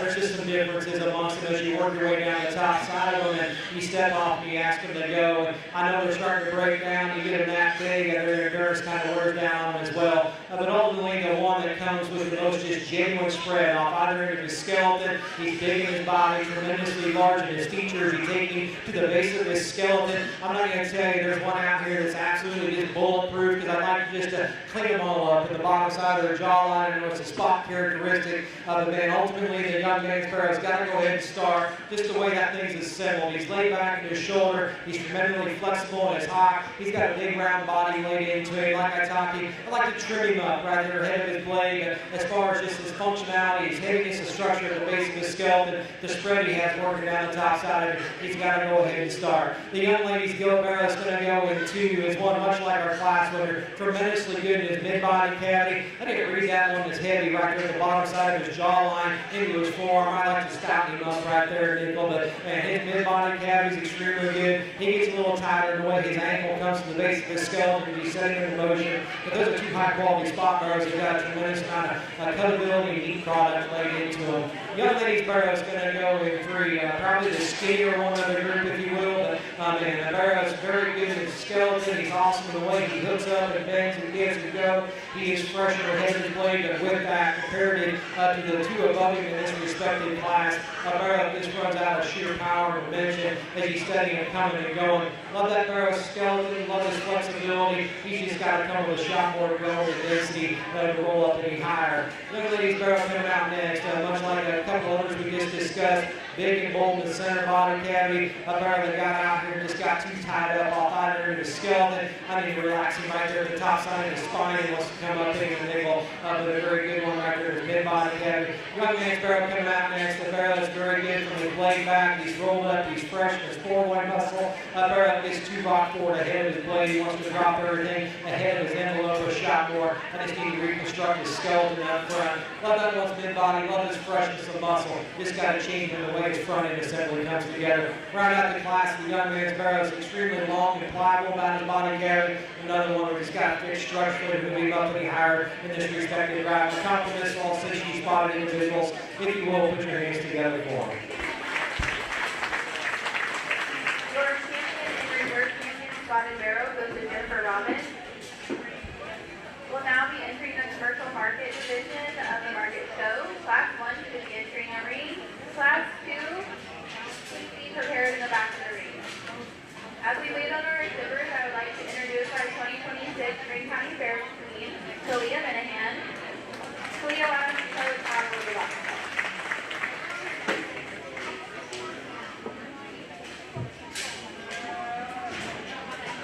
Well, I just finished my junior year at Greene, and I show rabbits, cows, and sheep, and I plan on attending UNI to specialize in nursing.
Your class 1 commercial market are weighing anywhere from 190 pounds to 202 pounds.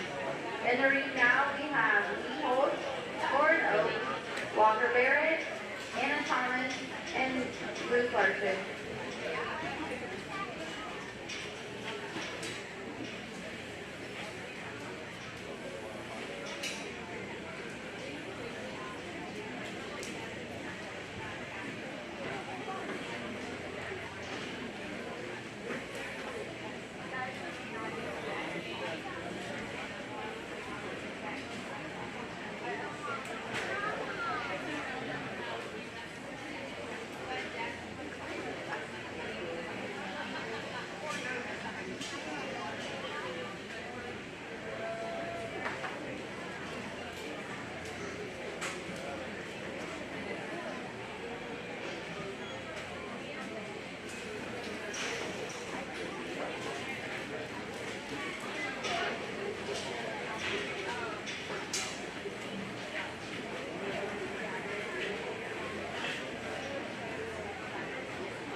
Good class of crossbreds, and there's some differences here amongst your top pair, and ultimately you come back to the one that's just got the most mid-body cavity, the most freshness from its forehead back to its flank, and that's the young lady's Market Yell right there in the center of the ring. Her skeleton build is very, very good. She's fresh up high, extremely square in her blade, extremely athletic in her build. I like to be the first to admit, tuck her up right there from her chest wall up to the bottom side of her jawline. But as far as functionality, her build, her balance, her look from the side, her symmetry, the internal body of her body cavity, she's got to go ahead and start with the roundness of body and the freshness to the top side of her foreloin.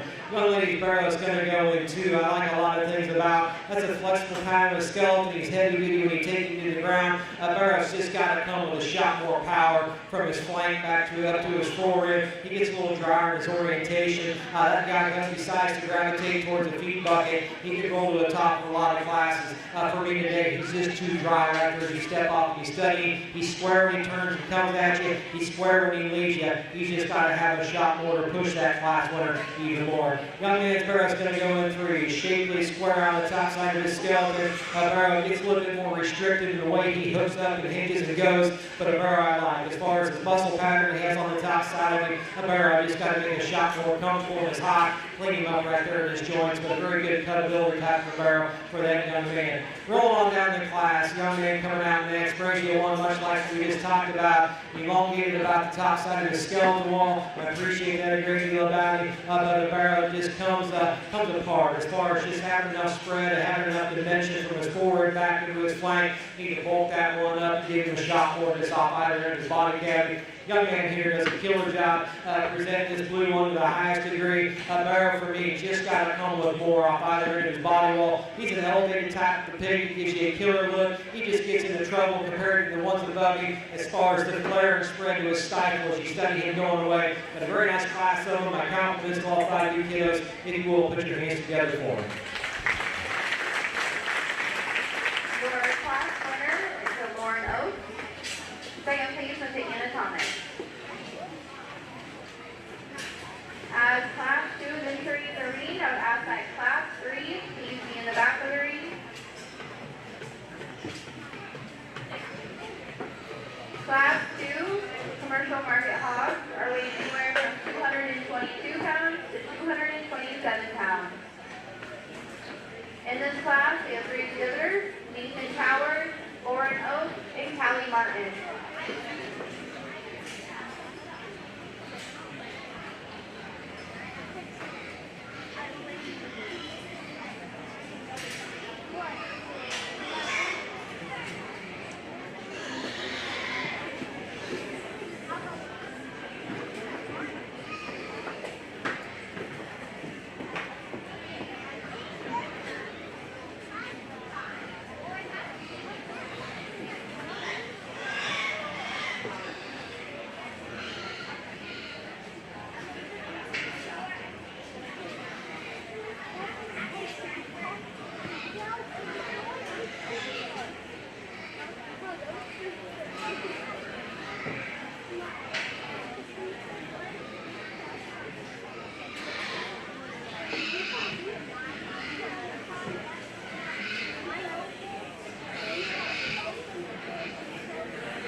really good trio. Market Hogs, this respective setting. There's differences amongst them. Ultimately, the young man here in the center of the ring will have your class winner. I like to just maybe just changing a notch or two, but he opens up with the most genuine spread right there at the base of his skeleton. You get on top of him, he's square. He's got a tremendous amount of just courage on the top side of his rib cage into his forward, and from there back. He's the heaviest in his structure as you step off and study. He's longer about his hip than the barrow's going to go into. I just like to freshen him up, maybe just in his overall appearance. But man, you talk about one that's got a tremendous amount of his cutability, real genuine shape off either end of his body wall. He's got to go ahead and start.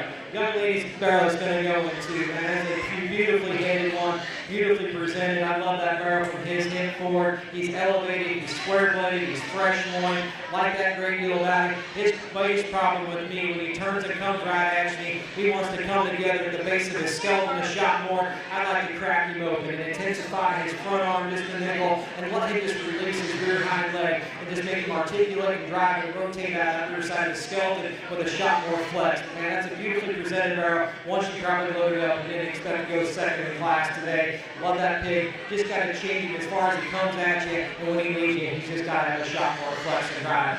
Young lady's barrel's going to go in 3 tremendously in his mid-body cavity, shapely up high. That barrel just got to come with more freshness in his overall appearance. For my particular liking, like to clean him up right down below with his lymph nodes, freshen him up right ahead of his blade and nickel. But love that one's mid-body cavity. He's flexible. I just got to freshen him up and roll him up and higher in this respective class. Excellent trio. My compliments to all 3 of you kiddos. If you will, put your hands together for them.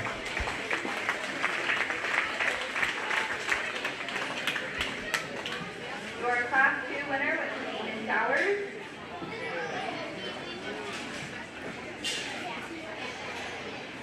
We are moving on to our Class 3 Commercial Market Hog.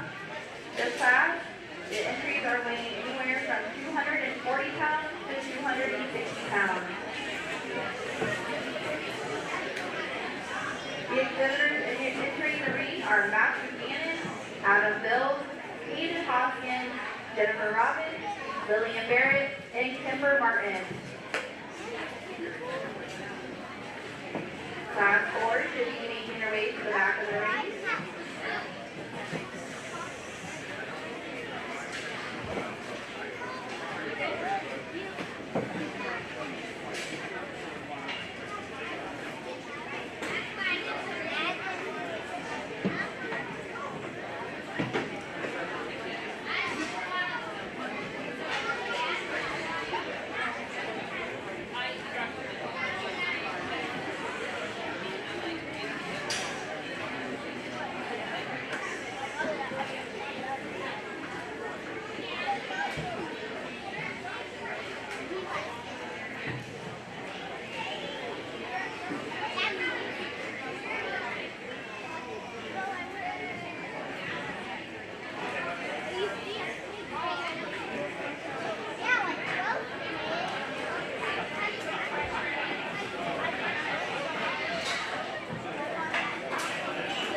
white wine t-shirts.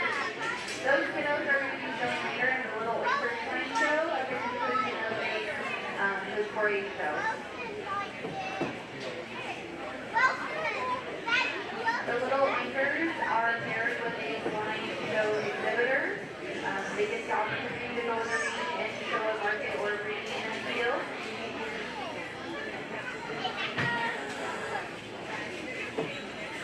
We also have baby buddies show at the following the 4-H show.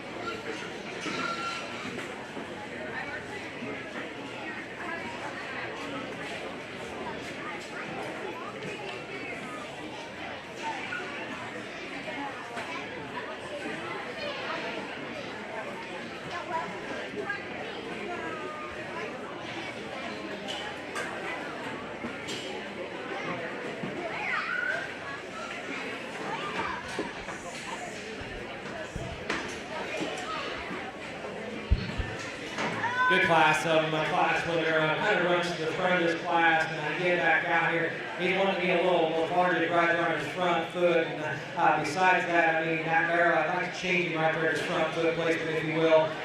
Gets a little softer up front. I don't know if he stepped on something out here because he wasn't doing it when he first came in. But that barrel, his build, his balance, his flexibility, his bend to his rear joints, his set to his rear pasture is very, very good. He paints up a beautiful picture from the side, even underneath all the fuzz and the shag he's got. He's still got a natural rib cage with a good type of full rib leg into him. He articulates his hind legs so good, clean, elongated, pulls it behind his tail head proportionally like that barrel did. Like I said, one critical on his front foot, not going to argue one bit. That barrel's got to go ahead and ride over the top just as far as his heaviness, his structure, and the extras he brings to the table.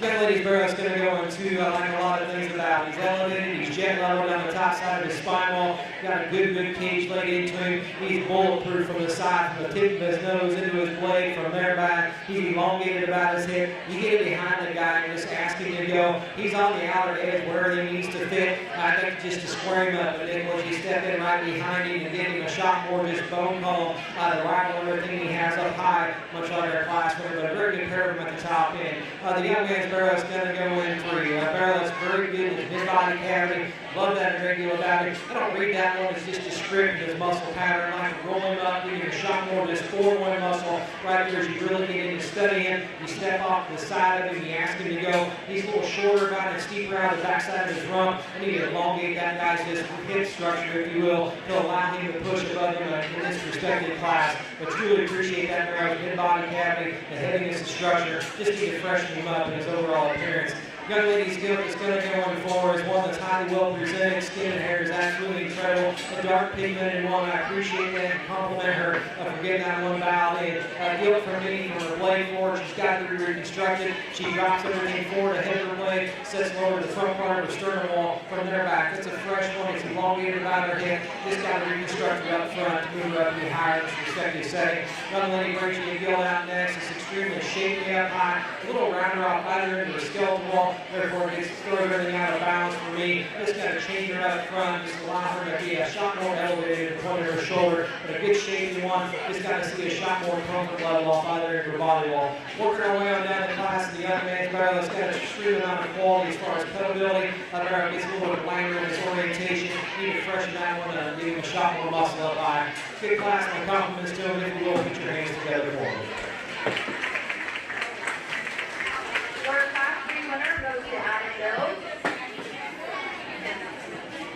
Entering the ring now, we have class 4 market hogs. Their weights are ranging anywhere from 285 pounds to 310 pounds. Class 5 and 6, you can make your way to the back of the ring.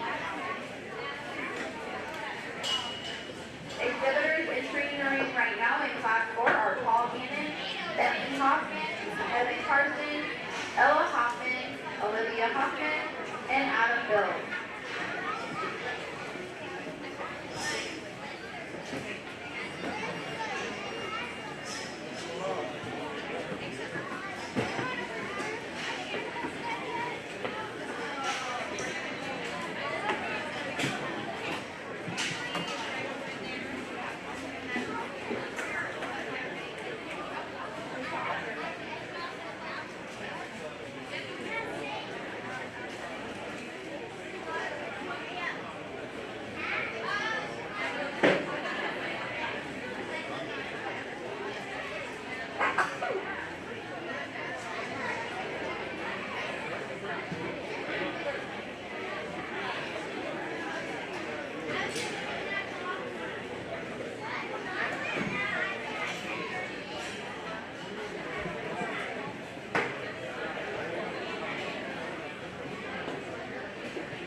Good pair at the top end, and I know they're extremely opposites as far as where they're coming together. One's highly presented as far as skin and hair, another one probably not just quite there as far as 12 o'clock, as far as hair presentation. I like a freshman right there, but you get step back and you just study them, and I've always been one. Structure comes first because that's one thing I cannot change at home with the feed bucket is trying to change your skeleton quality, and ultimately that's where you just got to step back and ask yourself, is one just quite good enough when she turns and comes at you? She's got to be more reconstructed in the way her blade sets into her. She gets a little wing bladed, and then you step in behind her. You got to ask yourself again, is she just quite secure enough? As you study that one's hop going away from you, young man's barreless is kind of fighting a little bit. You just step off, and you study that barrel's fundamentals, the way his shoulder cavity's laid into him, from his forehead back into his flanks, very good. He's athletic in his build. He's clean in his joints. He opens up extremely well. Either into his skeleton,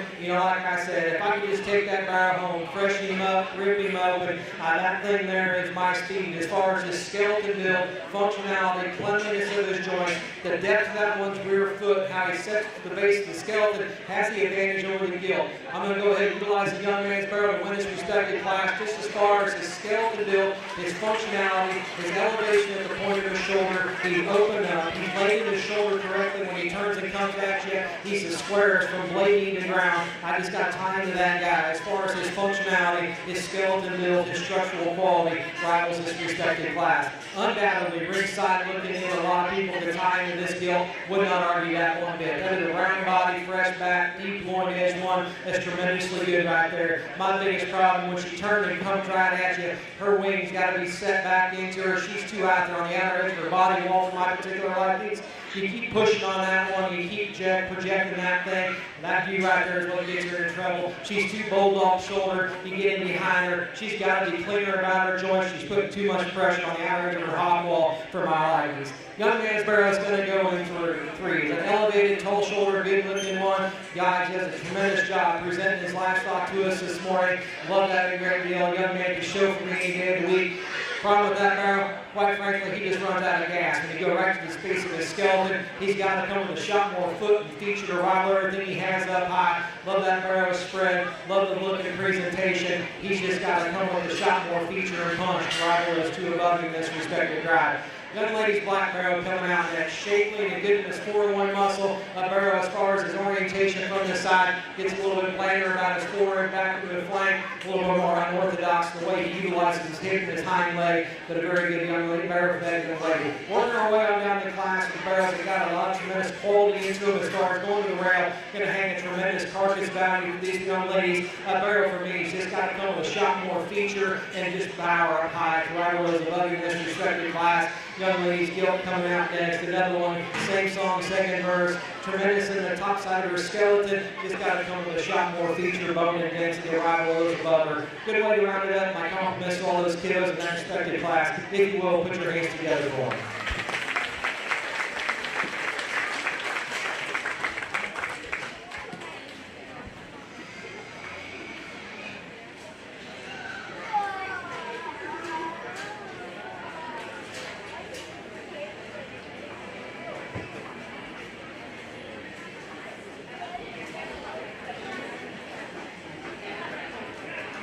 Your Class 4 winner goes to Bentley Hopkins. We'll now move on to our Class 5. These hogs are weighing anywhere from 322 pounds to 330 pounds. The exhibitors entering the recount are Evan Carson, Adam Buchanan, and Paul Gannon. Class 6 should be in the back of the show ring. Concluding in the Class 6, we will then select our commercial champion market hog and reserve commercial champion hog.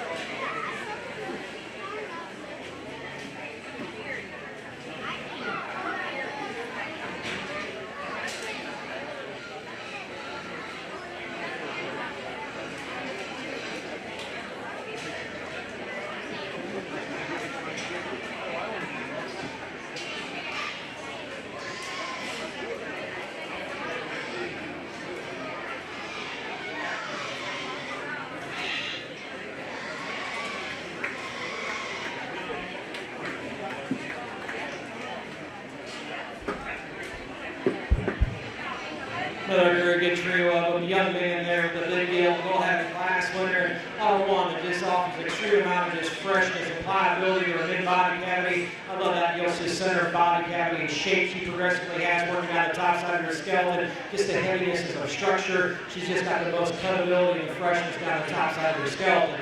Young lady's Guilt barrel is going to go in two is one I appreciate as far as just the curvature and the expression it has from its forward back to its flank. You don't read that one as heavy and structure as a Guilt that gets in this respected class, but truly appreciate that one's freshness, the foreloin muscle, mid-body cavities on point. Just got to see that one come with a shot more feature and bone down and roll down low to rival that class winner. Round out the class, the young lady's barrel is tremendously good on the top side of his skeleton.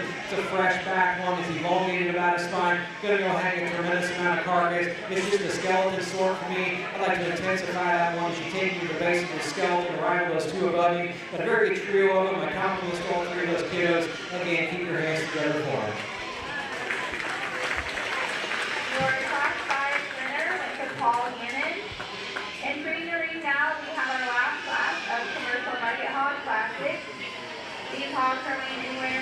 381 pounds to 390 pounds. We have two exhibitors, Paul Thorpe and Evan Carson. If I could have all class winners come to the back of the ring, we will be selecting the commercial champion and commercial reserve champion following class 6.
Just a pair of them in this last class, I believe, and two for the size of their ass, extremely fresh. Usually you get them that big, you get a little wastier in overall condition, but these two barrels are still on point as far as freshness of their mid-body, the shape they have on the top side of their skeleton. Ultimately, there's one out here that just offers so much as far as his forward back to his flank, and you get on top of this guy, he is so bold and so wide, it progressively gets so deep about the top side of his foreloin edge, and it is so wide at the base of his pins and from there down. That's a heavy-duty one, tremendously good at the base of the skeleton. Young lady's blue barrel has the advantage as far as just his mid-body cavity, the freshness to the top side of his skeleton, and just a very good, powerful one right there to study from a side profile standpoint. Not going to tell you he's absolutely perfect on his front toes, but from that standpoint back, he's still functional in his build, still shapely and fresh on the top side. Young man's where it's going to go into, much like we just described, fresh in his overall appearance. You get right down, you start just breaking them down. He gets a little drier from his forerib up into the top side of his rib cage compared to our class winner. He's just not as wide and progressively bold as our class winner, but I truly appreciate this as far as his skeleton build, his freshness of his height and his kind, and just everything comes together. Just got to see that guy come with a shot more of his internal body cavity to rival that one that gets him. But a good pair of them. My compliments to both the kids. Again, keep your hands together for them.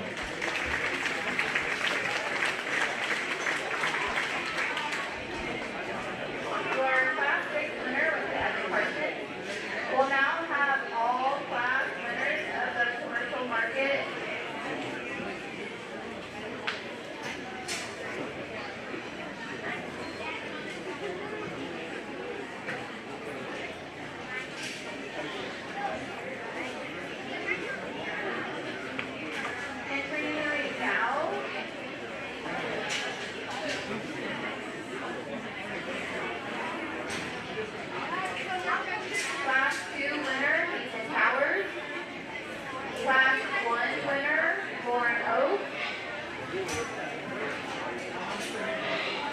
Class 3 winner, Adam Bill.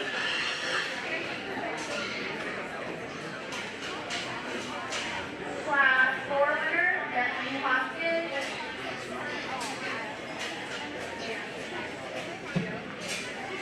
Class 5 winner, Paul Gannon.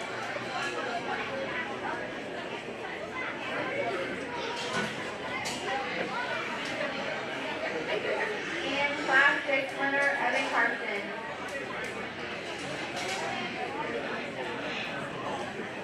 Your Champion Commercial Market Hall banner is sponsored by M&W Ag Supply.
Good division of crossbred barrows, and you get them all out here, and they're always different because not every class is going to come together the way you hope, and that's just part of it. Because if they all did, this would be extremely easy, and it would be much fun raising these things because everybody likes them differently, everybody likes them assembled differently, and I understand all these are projected from going from a certain point where their endpoint destination is going to be. You get them all back out here. There's not just, there's some difference amongst all of them. But there's one out here, man, I tell you, you get past his front foot. I don't know what he's got going on, but I don't care. Young race prospect right here in front of you, your champion. Congratulations to you.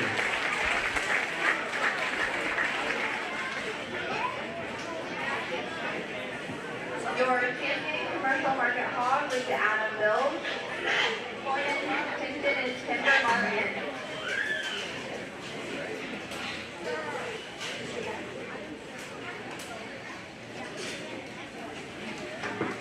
William Barrett.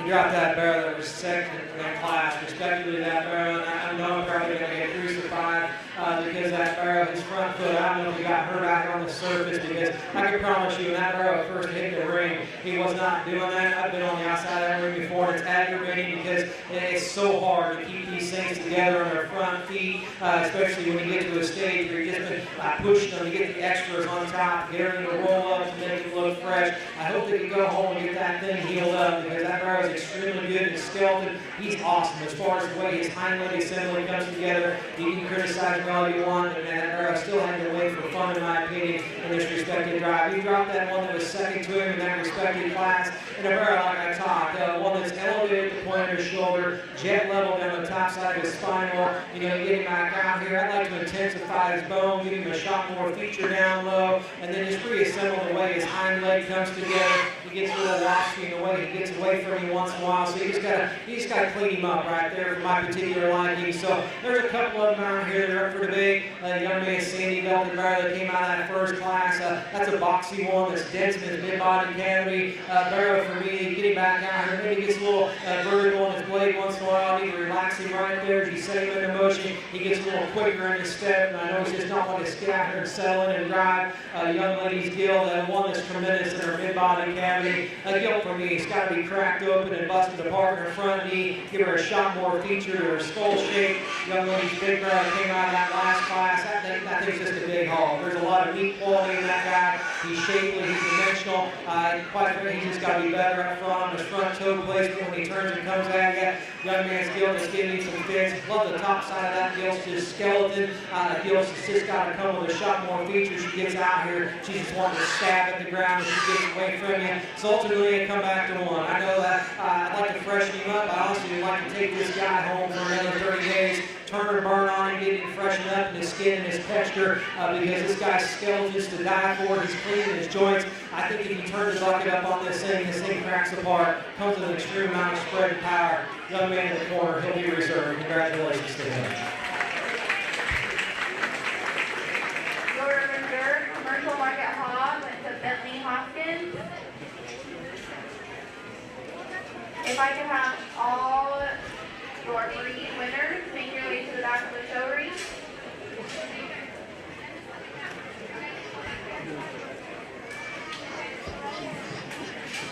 Next, we will select your Grand Champion Market Individual and your Reserve Grand Champion Market Individual.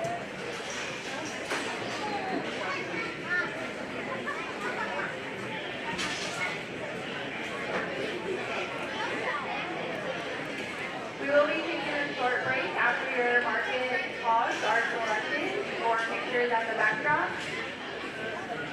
At the conclusion of the market show, we will move on to your production and tennis grading.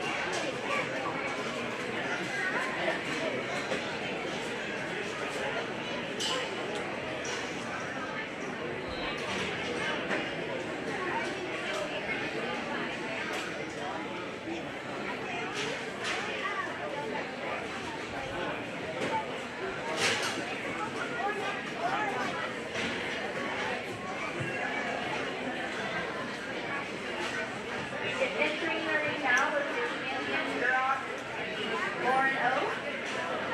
This hog weighs 244 pounds. Your spotted barrel is shown by Jennifer Robbins. That hog is weighing 296 pounds.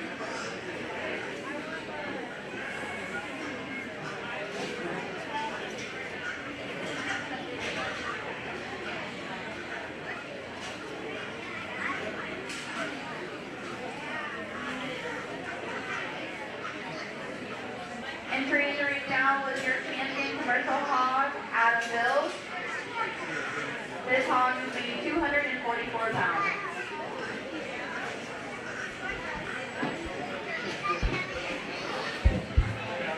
Hey kiddos, can shut it down real quick. I'm not going to take a lot of time, so I don't want to wear these things down. First and foremost, I know we still got some more show to go, but usually it seems like after your Supreme Market Hog show's over, the crowd kind of disperses and goes about their days. First, I'd like to thank the committee for giving me the chance to come here. I think it's the first time I've been in Greene County, and the quality of hogs has been extremely good. So I compliment all you kiddos on an extremely high quality show. It's awesome to see all these purebreds out here. I know the purebred numbers in the market setting wasn't as high as the gilt setting. So you kiddos that are in the back of the barns or anything, I would highly encourage you to tie into these purebred hogs because they're an excellent project. They're a good amount, there's a amount of quality in them. I've been to a lot of shows this spring, and I can promise you, I probably have used more purebreds to win the shows than I have crossbreds. And that's not harping on the crossbreds. I just think sometimes the purebreds are a notch better in their build. They just have a least amount of question marks. So if you kiddos are young, looking for projects, I highly encourage you to tie into the purebred side of things to get your project going. Secondly, You know, you go to a lot of these things, and your county fair, you got to survive the gauntlet to move on, and it's no easy task, because everybody wants to continue to go on and represent your county at the highest level at the next stage, and I'm pretty sure you're confident in my decision on the Greene deal that she'll be very well received there when she gets there, and it's nothing to take away from the others. When you get to this setting, you got to know what you want. I'm pretty confident in what I like to do and what I like to see. So, you know, no matter what you did today, I'm going to promise you there are far worse things in life than winning or losing a big show. No matter what. You can be mad at me all you want. If you didn't place how you wanted, I'm all right with it. I've been doing this a long time. I've placed a lot of hogs. I've stood on the outside of the ring much like you guys. I've seen the defeat in my own kids' eyes, and the kids we help. I've been upset before too. But you know what? At the end of the day, you go home, you get better, forget it, what happened, and move on. Because it's been a rough couple of months. You know, the people that have been taken from us in this industry way too soon. And then I'm going to promise you that those the individuals that, you know, things happen in life, things come up in life, but I can promise you that if anything, you stand right back out here with your kids to do what they love to do, because that's what got them here. Guys, if you're going through something, if you're doing something in life, you know, talk to somebody, reach out to somebody, because you never know what the person next to you is going through, what the person in front of you is going through, or what even I'm going through every day. It is mentally challenging sometimes to step in the ring and sort through your livestock and give you the best description you possibly can. Until you've done it, it's kind of hard, but at the same time, I thoroughly enjoy it because I love the evaluation of livestock. You young kids that are out here, enjoy the moments. They go so fast. I got one son that's already done. We're up on the last swing of my daughter, and my wife and I always talk about what we're going to do afterwards. And I always joke with her, it's like, I'm going to go adopt a kid because I'm sure I'm going to sit inside every night and listen to you.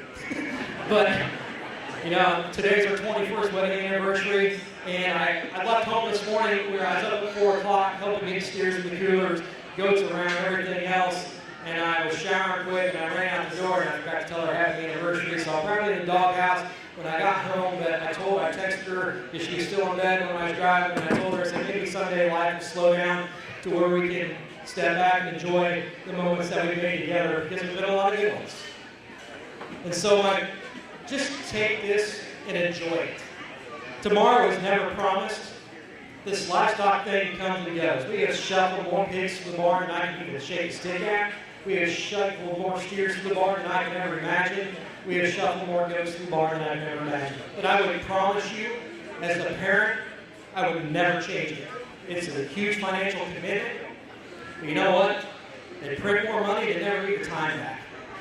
And I will swear to that to the day I die. I can't do this no more. I thoroughly enjoy evaluating livestock. I love working with kids. All you kids today have been very receptive to my criticism of your livestock. If you got questions, don't ever be afraid to reach out and ask somebody standing at the ringside that's probably got more experience, has got more grind in this thing. There's always somebody out there that's going to lend you a helping hand because they want to see every kid in this industry be successful. And if they don't, find you somebody else to go be successful with. Because I can promise you, there is no better place you can raise your kids than right here in this livestock barn. I don't want to get on more soapbox, but you step back and you study this thing, and I got a son that's 20 years old, just turned 20. He used to do this, he lives and breathes it, he died with it. He's gone through his sophomore year at Black Hawk College, had a very successful livestock judging collegiate career so far. He's going on to Oklahoma State. He's judged a tremendous amount of shows this summer. And every morning, the next morning, I wake up to probably 6, 7 text messages from people that tell me, for a 20-year-old kid, he's incredible at what he does. He's very articulate in his descriptions, and he's incredibly talented and has a bright future. The only reason he got to that point is because of this setting right here. He didn't get to it because I harped at him at home. He got to it because he busted his tail, he forgot what everybody else had to say, and he did it on his own. Because he wasn't going to go to college and judge until about 6 months before he decided that's what I want to do. So guys, I'm going to promise you, you set your mind towards anything in life, you'll go do it. You just got to find the will and determination to do it. I'm going to quit talking. You guys have been outstanding. This Martin Hall drive's been good. Guys, let's fire it up for these kiddos. It's been an outstanding division of Martin Halls. Reading books were very good. I think all these kids will commend it. There's one out here I think is incredibly special. Like I said, you take him home, you get him healed up. This thing is going to be a gamer. Young Man's Crossbred is going to be a champion. For Grand Champion Market Hog, like the Adam Bills. Pulling into contention now is Bentley Hopkins.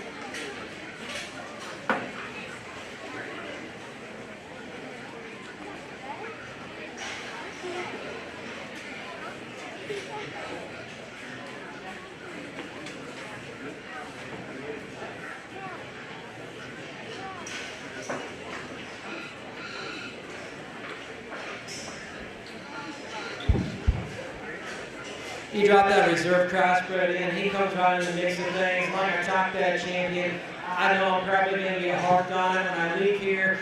He's getting a little lethargic on his front right. I don't know if he's cracked a dewclaw or whatever it may be, but I can promise you when that thing first came through, there was no doubt in my mind he was going to run away with it because his build, his skeleton is incredible. He's shapely up high. He's got the right amount of substance to his mid-body cavity. You get him home, you get him healed up. That barrow's got a tremendous future left in him. He's still got gas in the tank. That reserve crossbred comes back out here like I talked. He's probably not for everybody as far as his skin and his hair texture, but as far as that's a good built one that's fundamentally correct. He's got shape on the top side of his body wall. He hooks up and hinges and goes extremely well. He's stout in this feature. Just a very good type of hog. We can talk to young ladies. Duroc can come into contention of things because that's an elevated one that's clean in his transitions. Awesome as far as his mid-body cavity. He's got the light break, the hip plate into him. You want to get hard on that one. Maybe intensify his bone work, give him a shot more down low to push another one out here. That's a high quality type of purebred hog that a lot of people could appreciate. You got the big old boy out of that stock division, and that's a very good class of spots.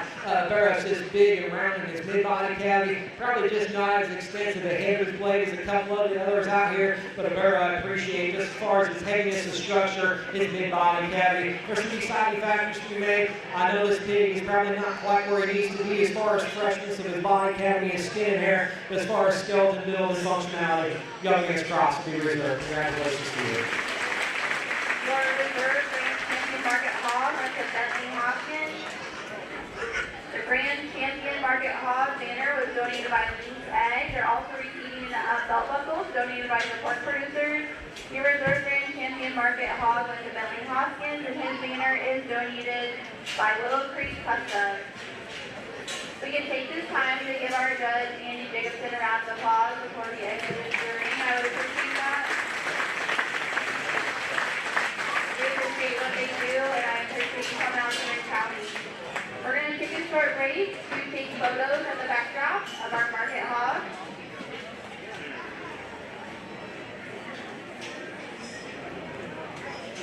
We would like our production winners to enter the ring. Ella Hoffman and Paul Gannon, and if you could come to the ring.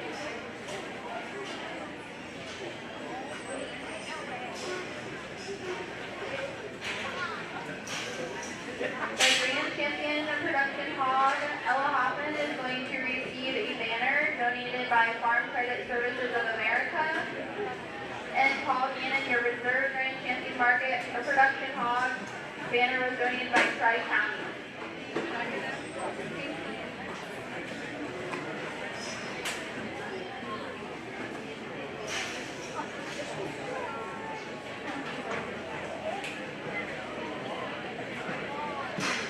Our Pin 3 exhibitors, if you could start making your way to the show ring.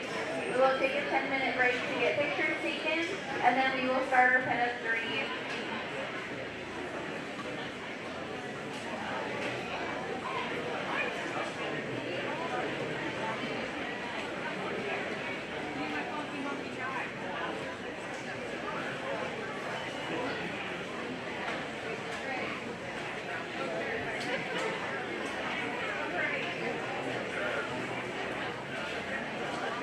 While we wait for visitors to show up, oh, they're here.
imaging.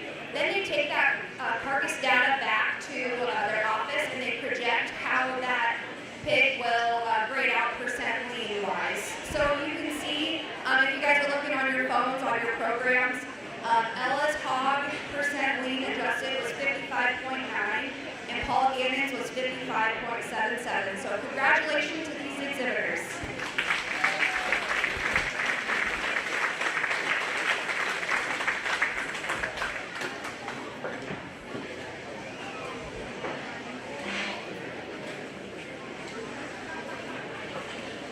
Today's Grand Champion Market animal will advance to the Heartland Throwdown and receive a qualifying banner generously sponsored by Peterson A. Our county champion will compete against other champions from 7 other counties on Saturday, July 25th at the Hampton Ag Student Learning Center in East Iowa. The champions found at the Heartland Throwdown will then punch their ticket to the All Iowa Showdown in August, where they will compete against the Iowa top champions. Come celebrate the 10-year legacy of champion animals, dedicated youth, and strong communities, and come cheer on Greene County on Saturday, July 25th at the Hampton Ag Student Learning in East Iowa.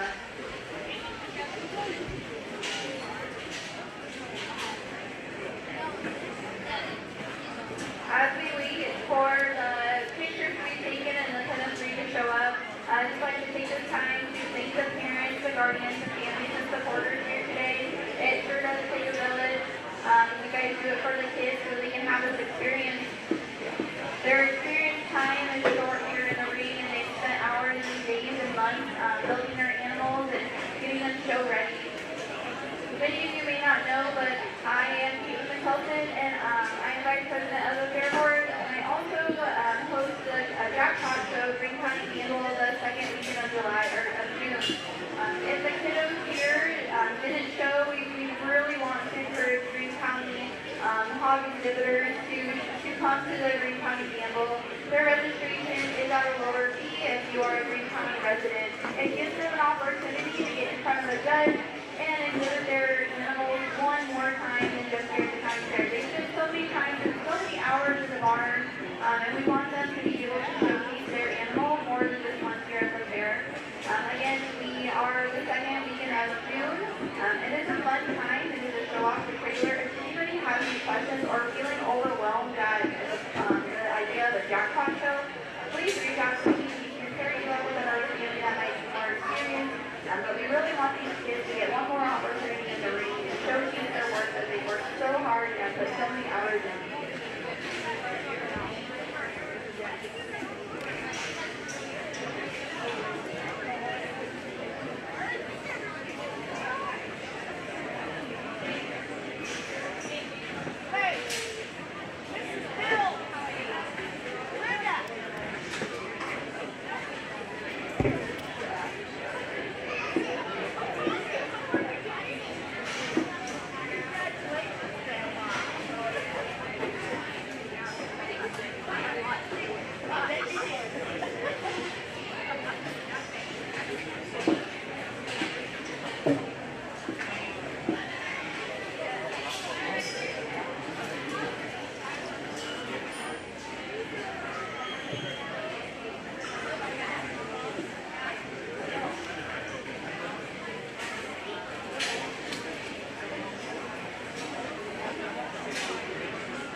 Thank you so much.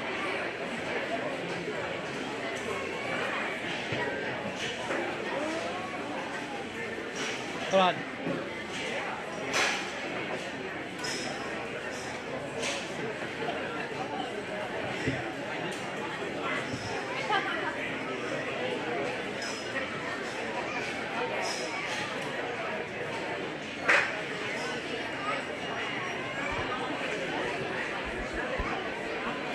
All right, if we can have our first pen of 3 enter the arena.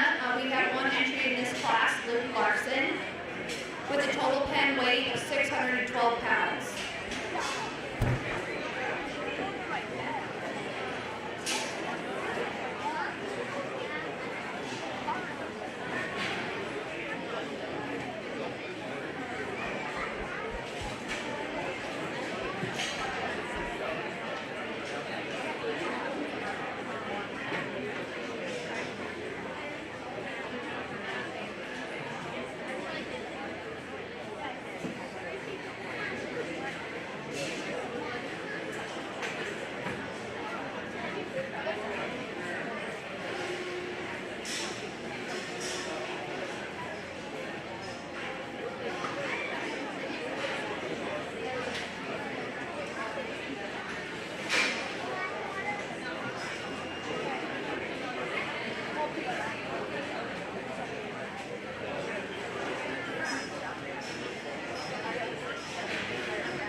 Just a single entry here for the class of pen and 3s, and all hogs that bring extreme amount of quality. They're a little bit smaller than their time as far as getting the market ready side of things, but hogs have still got muscle, hogs have still got durability, hogs that just need a shot more time on the feed bucket and the feed drop. But tremendously good as far as the trio of them. My compliments to you, young man, on a very good set of them. If you will, put your hands together for me.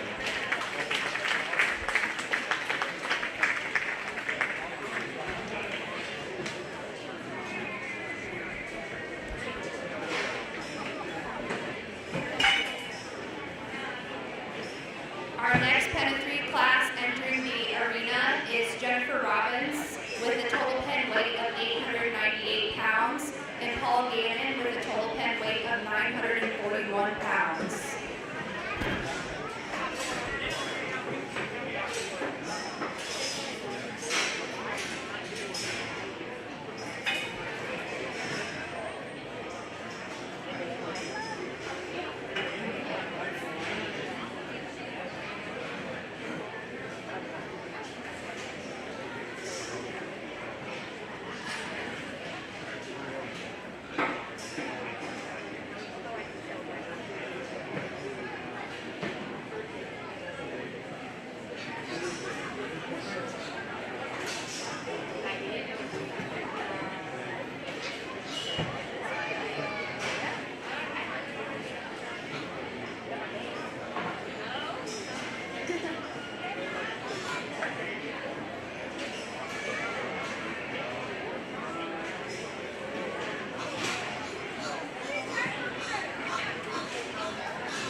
good pair of them in this second class of Pennant threes. There's differences, and you can describe them all you want, but ultimately the set that we're going to use reminds me of Saturday mornings after we were kids, and you get up every Saturday morning and load out the trailer, back them up to the barn, and just put the biggest ones on there you can possibly find, and go to the local market, and just put them on the trailer and pack them in there. I like the spot set extremely well. It's a good set of them. It's extremely just pliable about their mid-body. They got shape. They got real cutability laid into them. A lot of forearm muscle, just a lot of everything. When you just start analyzing the things as far as what they bring to the table, as far as just being so complete.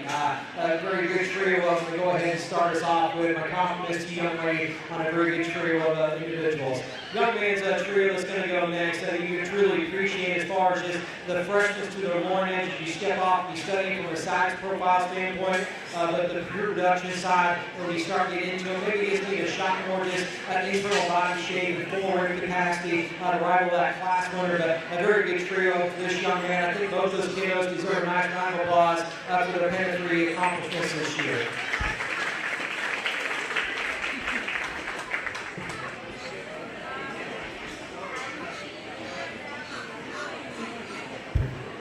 Class winner for Class 2 Pennant 3 goes to Jennifer Robbins, and second goes to Paul Gannon. Next, we will be selecting Greene in reserve grand champion Pennant 3.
Just two classes of Pennant 3s, but all three of them brought extremely high quality to the table. You get them all back out here, and I think there's just a trio of them that just put so much together as far as just being so complete, as far as the uniform package, so good, their mid-body cavity, fresh, their muscle up high.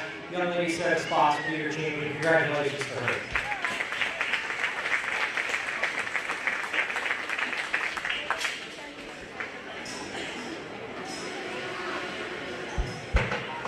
There's another trio of them out here I thought was extremely uniform as far as their build, their body configuration, and everything they bring to the table as far as where they need to be as far as their market weight setting and just true freshness on the top side of their foreloin. I guess when you study them as compared to our class or division winner, maybe the gilts that could probably come with just a shot more forward and body cavity, but man, it's really hard to deny as far as the uniform build and muscularity they present on the top side. Young man was second to the spot, still reserve. Congratulations to him.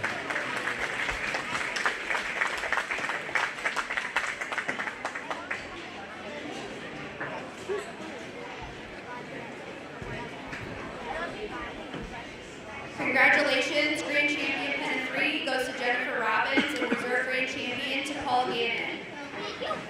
If you guys can please go to the backdrop for your pictures. And this will conclude our 2026 4-H and FFA Swine Show. I'd like to take just a minute. There's a few people I want to thank in organizations. It's quite a list. There's really a lot that goes into putting this show on today. So I want to start with thanking all the parents and guardians, family members, friends, and supporters that help these exhibitors with their projects all year. It's a lot of work. And inevitably it's always hot and humid. So thank you guys for powering through and finishing up the show. I'd like to thank our Greene County Extension Office staff and our Fair Board for all that they do, not only for today, but for the entire fair and all the work that they put in all year. I'd like to thank our judge for traveling here today, Andy Jacobson, really appreciate it. The Greene County pork producers with the ring help, and then they will also be grilling lunch for us all today, so Thank you to the pork producers for putting in all of that work. Our wonderful MC, who's also a Fair Board member, Caitlin Mickelson. I know she's not in the arena at this moment, but if you see her, please thank her. She puts in a ton of time and work towards everything at the fair. So thank you to Caitlin. Home State Bank for the sponsoring the t-shirts and the free water and the live stream. New Co-op sponsoring the exhibitor numbers. Thank you to our Fair Queen, Kalia, and our Mini Queen, Hazel, for handing out ribbons today, and banners, and buckles for the grand champions. In the overalls were also sponsored by the pork producers. At this time, I think that's all my thank yous. So if we can give everybody a big round of applause. Thank you.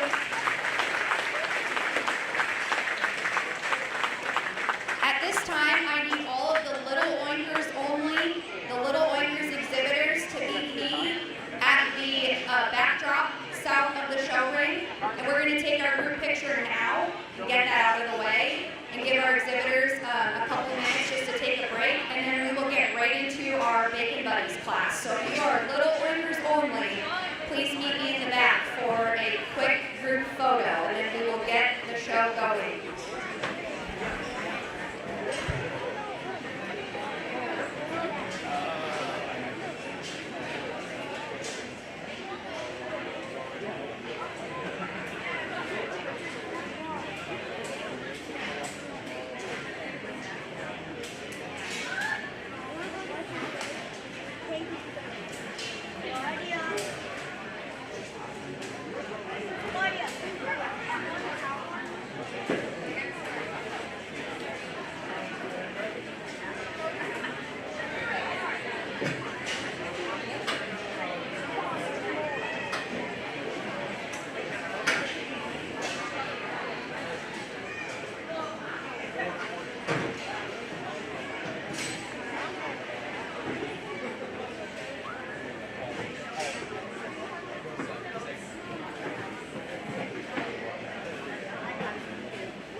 Our Bacon Buddies class is a really neat program sponsored by Iowa Pork Producers Association.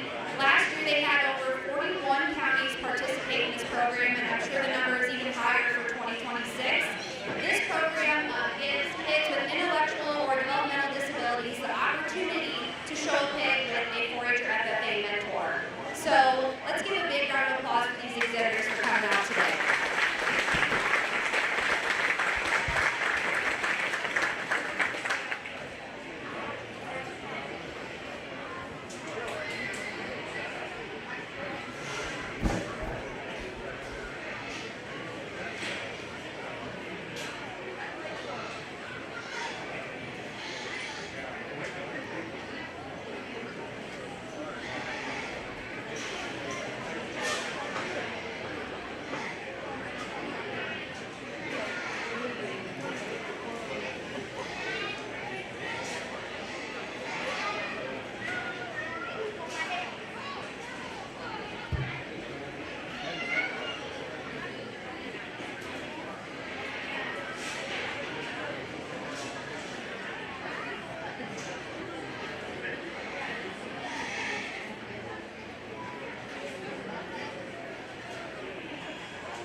Well, what an incredible event and opportunity for these kiddos to be out here in front of you this morning and keep them engaged and give them something different to look forward to. I think it's very imperative, and just being engaged with other people in the industry as well. So, you know, all these kiddos are doing a great job. I think we should get on our feet and give all these kids a nice round of applause for being out here this morning, getting well received, and let them know that you're here for them. You know, like we talked earlier, all these kiddos need somebody in life. Everybody needs a mentor. So, great thing for these older kids to step in here and show your support for them as well. So I think all of you older kids need a nice round of applause as well. If you would, let's put a race together for all these young people as they continue to show out here in front of you and give these nice young exhibitors a nice round of applause as well.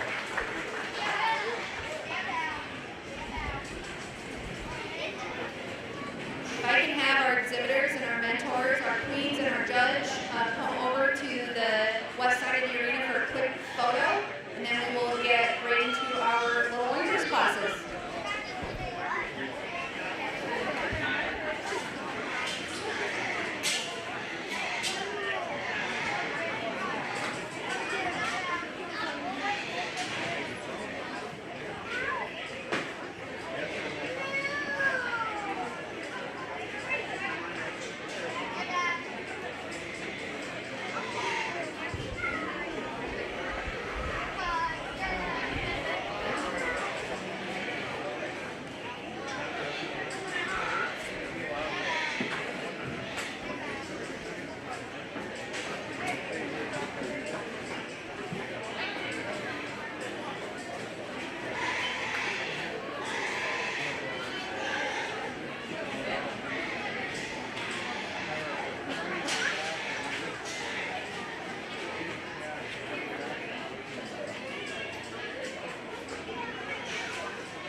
What a neat event you guys are putting on here for the youth of Greene County, and awesome to see all these kiddos partaking. And I'm just going to go through in no particular order. I guess we'll ask some questions real quick to each one of these exhibitors. Let's start here with the young man in the red gill. What's your name, buddy? Wilson. What's your favorite part about the fair? Showing a pig. That's a good answer. Let's give Wilson a nice round of applause. Young lady, what's your name? Kate. Kate, what's your favorite part of the fair? The pigs. 2 for 2. We're doing good. Let's give Kate a nice round of applause as well as we continue to work with these young people. We'll stop over here next. Buddy, what's your name? Riggs. Riggs? Riggs, what's your favorite part of the county fair? Pigs. Pigs. 3 for 3. At least we're all engaged in the same project. So my compliments to all 3 of you kiddos. I think we got one more right here. Hey buddy, what's your name? Adam. Adam. What's your favorite part of the county fair? Pigs. Pigs. 4 for 4. Hey, this is all about it right. So my compliments to all of you young kids in this first class. I think it's crucial that we keep these young people engaged and get them out here. I hope this continues, and I hope to see them back years to come, because if they all continue to show, it's going to make your county grow. So let's give that first class a nice round of applause.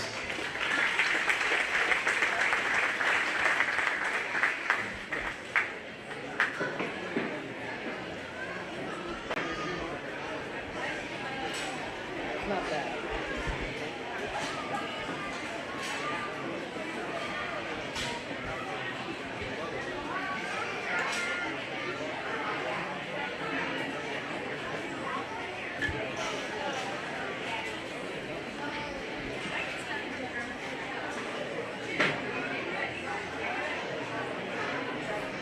All right, next up, we will have entering the arena is Class 3, Cade with mentor Addison Gannon, Thomas with mentor Walker Barrett, Kinley with mentor Eli, Tate with mentor Anna, and Simon with mentor Paul.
I'm going to start with you, buddy. Pick on you first since you're out there on the fence. What's your name, buddy?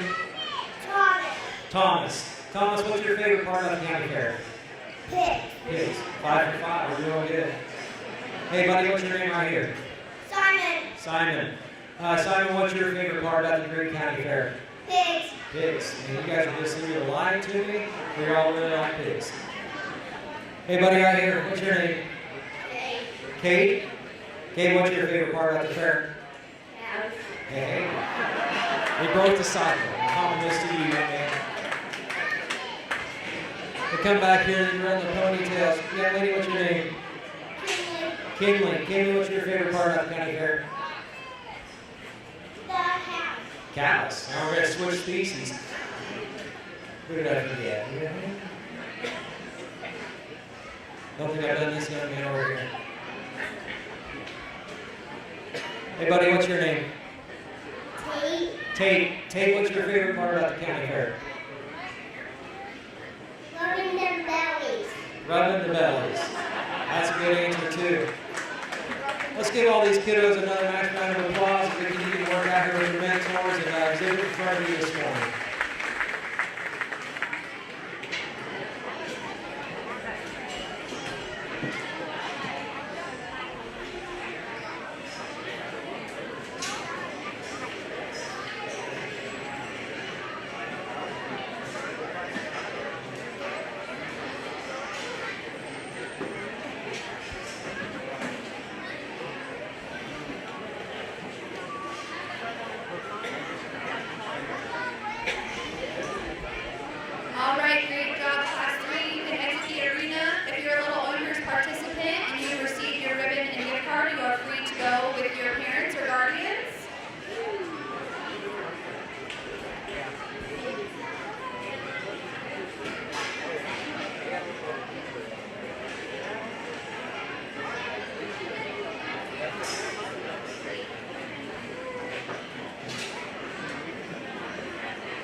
Lindsay, and Hank with mentor Easton.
We're going to start right here. Do you know me? What's your name?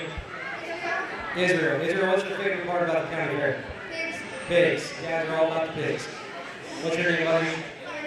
Luke. Lucas. What's your favorite part of the fair? Favorite part about the fair is Little Winkle. Little Winkers. That's a good answer. Good answer. Hey, buddy, what's your name? Hank, what's your favorite part of the fair? Dog. Dogs? All right. Hey, buddy, how are you? What's your name?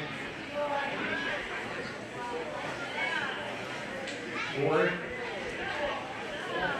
What's your favorite part of the fair? Showing sheep. All right. Have a good day. Young lady, what's your name? Kaden? What's your favorite part of the fair? Showing your calf. Good answer. Young lady right here, what's your name? Ella? Ella, what's your favorite part of the Greene County Fair? Cows? We're kind of getting on a level playing field now, I think we got everybody in this respected ride. Again, let's keep our hands together for all these kiddos and their mentors as they continue to work through this little one in this program, making sure that they're recognized and they're out here to be rewarded for their efforts.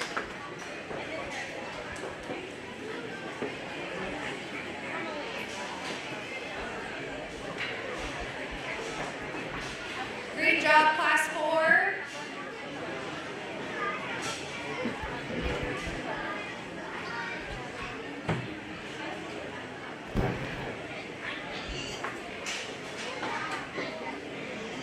After class 4 exits the arena, we will have class 5 on deck.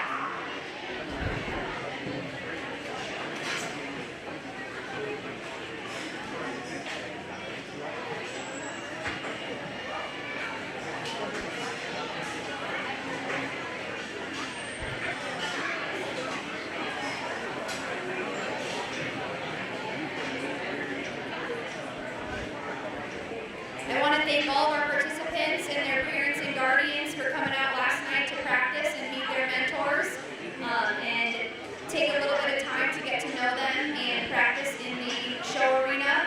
And I want to thank the mentors as well. I know you guys are, every year I say this, it's a little warm and humid, but you guys are powering through. So I really thank you guys for doing this. If it wasn't for you, we wouldn't be able to have this program. So I want to give a big round of applause to our mentors and our exhibitors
Let's start down here with you, young man with the red barrel. What's your name, young man?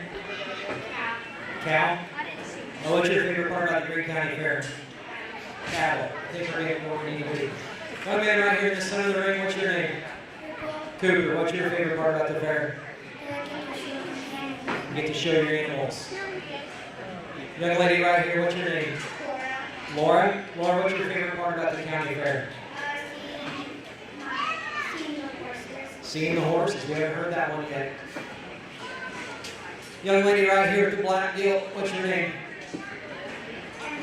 Emma. Emma, what's your favorite part about the fair? The cattle. All right, raise your hand. I haven't talked to you yet. Hey, buddy, what's your name? Briggs. Briggs, what's your favorite part about the county fair? Cows. Who else? Should put name tags on you. Hey, buddy, what's your name? Finn, what's your favorite part about the county fair? Showing. All right. I think I got everybody in this respective class, didn't I? Again, let's keep your hands together for all these young people. Make sure that we just recognize them for the rewards. And let's keep them all engaged for years to come, because I think it's very important that they stay out here and be active.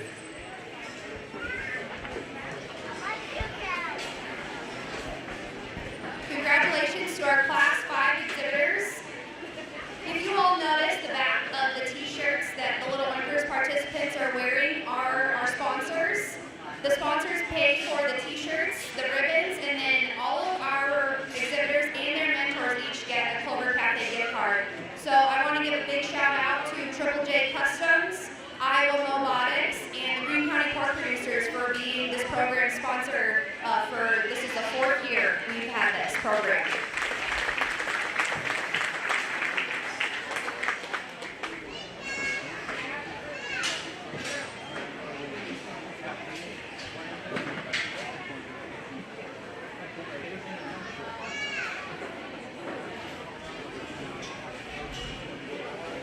Entering the ring for Class 6, we will have Hudson with mentor Eli, Lauren with mentor Lillian, Magnolia with mentor Lauren Oakes, Carly with mentor Macy, Ava with mentor Jennifer, and Jacob with mentor Walker.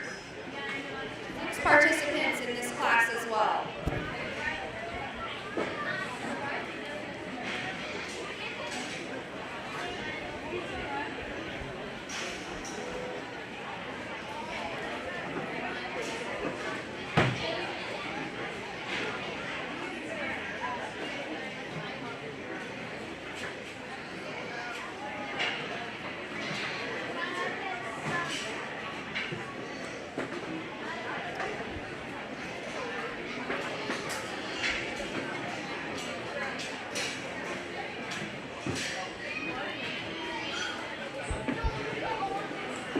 All right, I think this is our last class. You're going to lead us off. What's your name, young lady? Harley? What's your favorite thing about the fair? Dogs. We've heard of dogs a couple different times. Young lady right here, what's your name? Maggie. Maggie, what's your favorite part about the fair?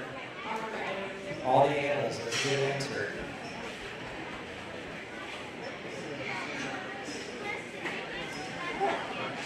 Hey buddy, what's your name right here at the Blue Barrel? Jacob. Jacob, what's your favorite part about the county fair?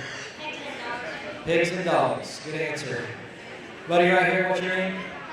Hudson, what's your favorite part about being here at the county fair? Cows. Young lady right here with the glasses, what's your name? Lauren, what's your favorite part about being at the county fair? Pigs. Pigs. Who am I going out to show it to? Right there. She's running away from me. Young lady, what's your name? Eva, what's your favorite part about the county fair? Showing your dog. Did I get everybody? I think if we did, I think we need to give the sponsors a huge round of applause. The committee that put this thing on for all these young people, a nice round of applause as well. I'm going to compliment all of you mentors for coming back out here because because I know a lot of kids that probably run away from it. You guys came out here to gravitate towards these young people. I think it's very, very impressive. So I would recommend that young kids stick with your mentors throughout your life cycle, the 4-H and FFA career things, and continue to come back out here. It's fun to see all you kiddos. Again, I think you need to put your hands together for the ring help to shuffle them in and out here. We got one more class? I'm getting way ahead, so we'll start over.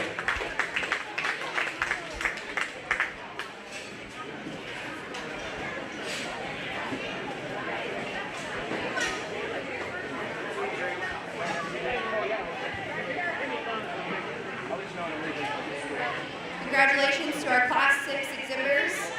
And last but certainly not least, our Class 7 exhibitors. I believe the majority, if not all these exhibitors, are in 3rd grade, which means you guys are all going to see them show next year in 4-H, right guys? As 4th graders. Woohoo!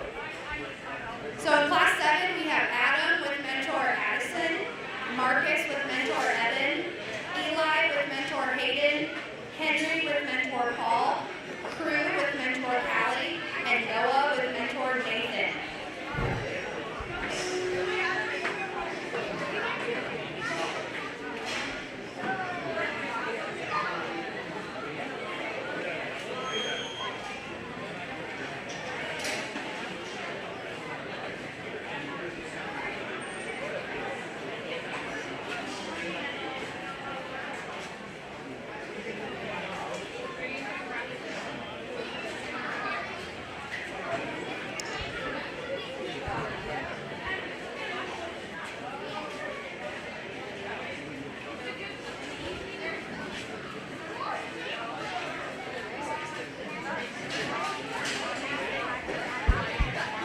All right, buddy. I think this bird's about had enough for the day. He's been in here a lot. What's your name?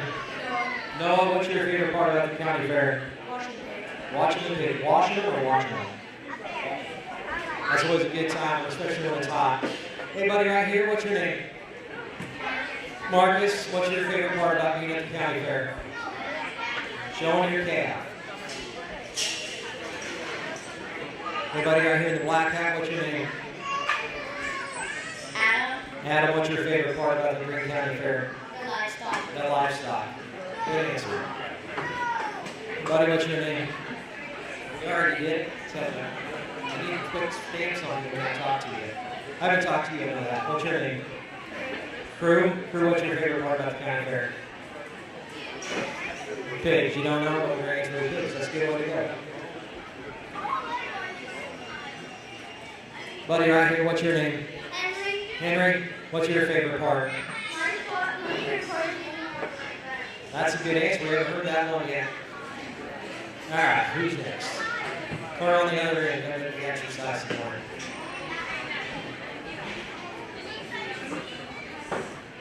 Buddy down here in the corner, what's your name? Eli? Eli, what's your favorite part about the county fair? Cattle. All right, I think that's the last class. I got to hit myself a little bit further on the previous class. But again, a compliment to every one of you kiddos, the ring help, the people that put this thing on for you, everybody that's been a part of this, you parents that bring your kids out to the county fair. You know, a lot of county fairs are dying, but I can promise you the stands have been packed full, and it's impressive to see. So my compliments to all you parents for sticking and grinding this thing out with your kids. Enjoy it by the time you got with them, because it goes fast. They always say you got 18 summers with them and it's gone. So make the most of it, enjoy it. I appreciate the opportunity. Again, my thank you to you guys on the job well done.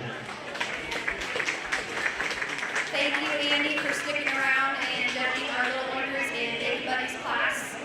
We really appreciate it. Thank you to all of you who came out today and stuck it out with us. We really appreciate it.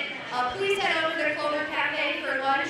Pork producers are grilling burgers and pork loin sandwiches, so please feel free to stop over, and your little Oilers participants can spend their gift cards. Thank you all for coming out.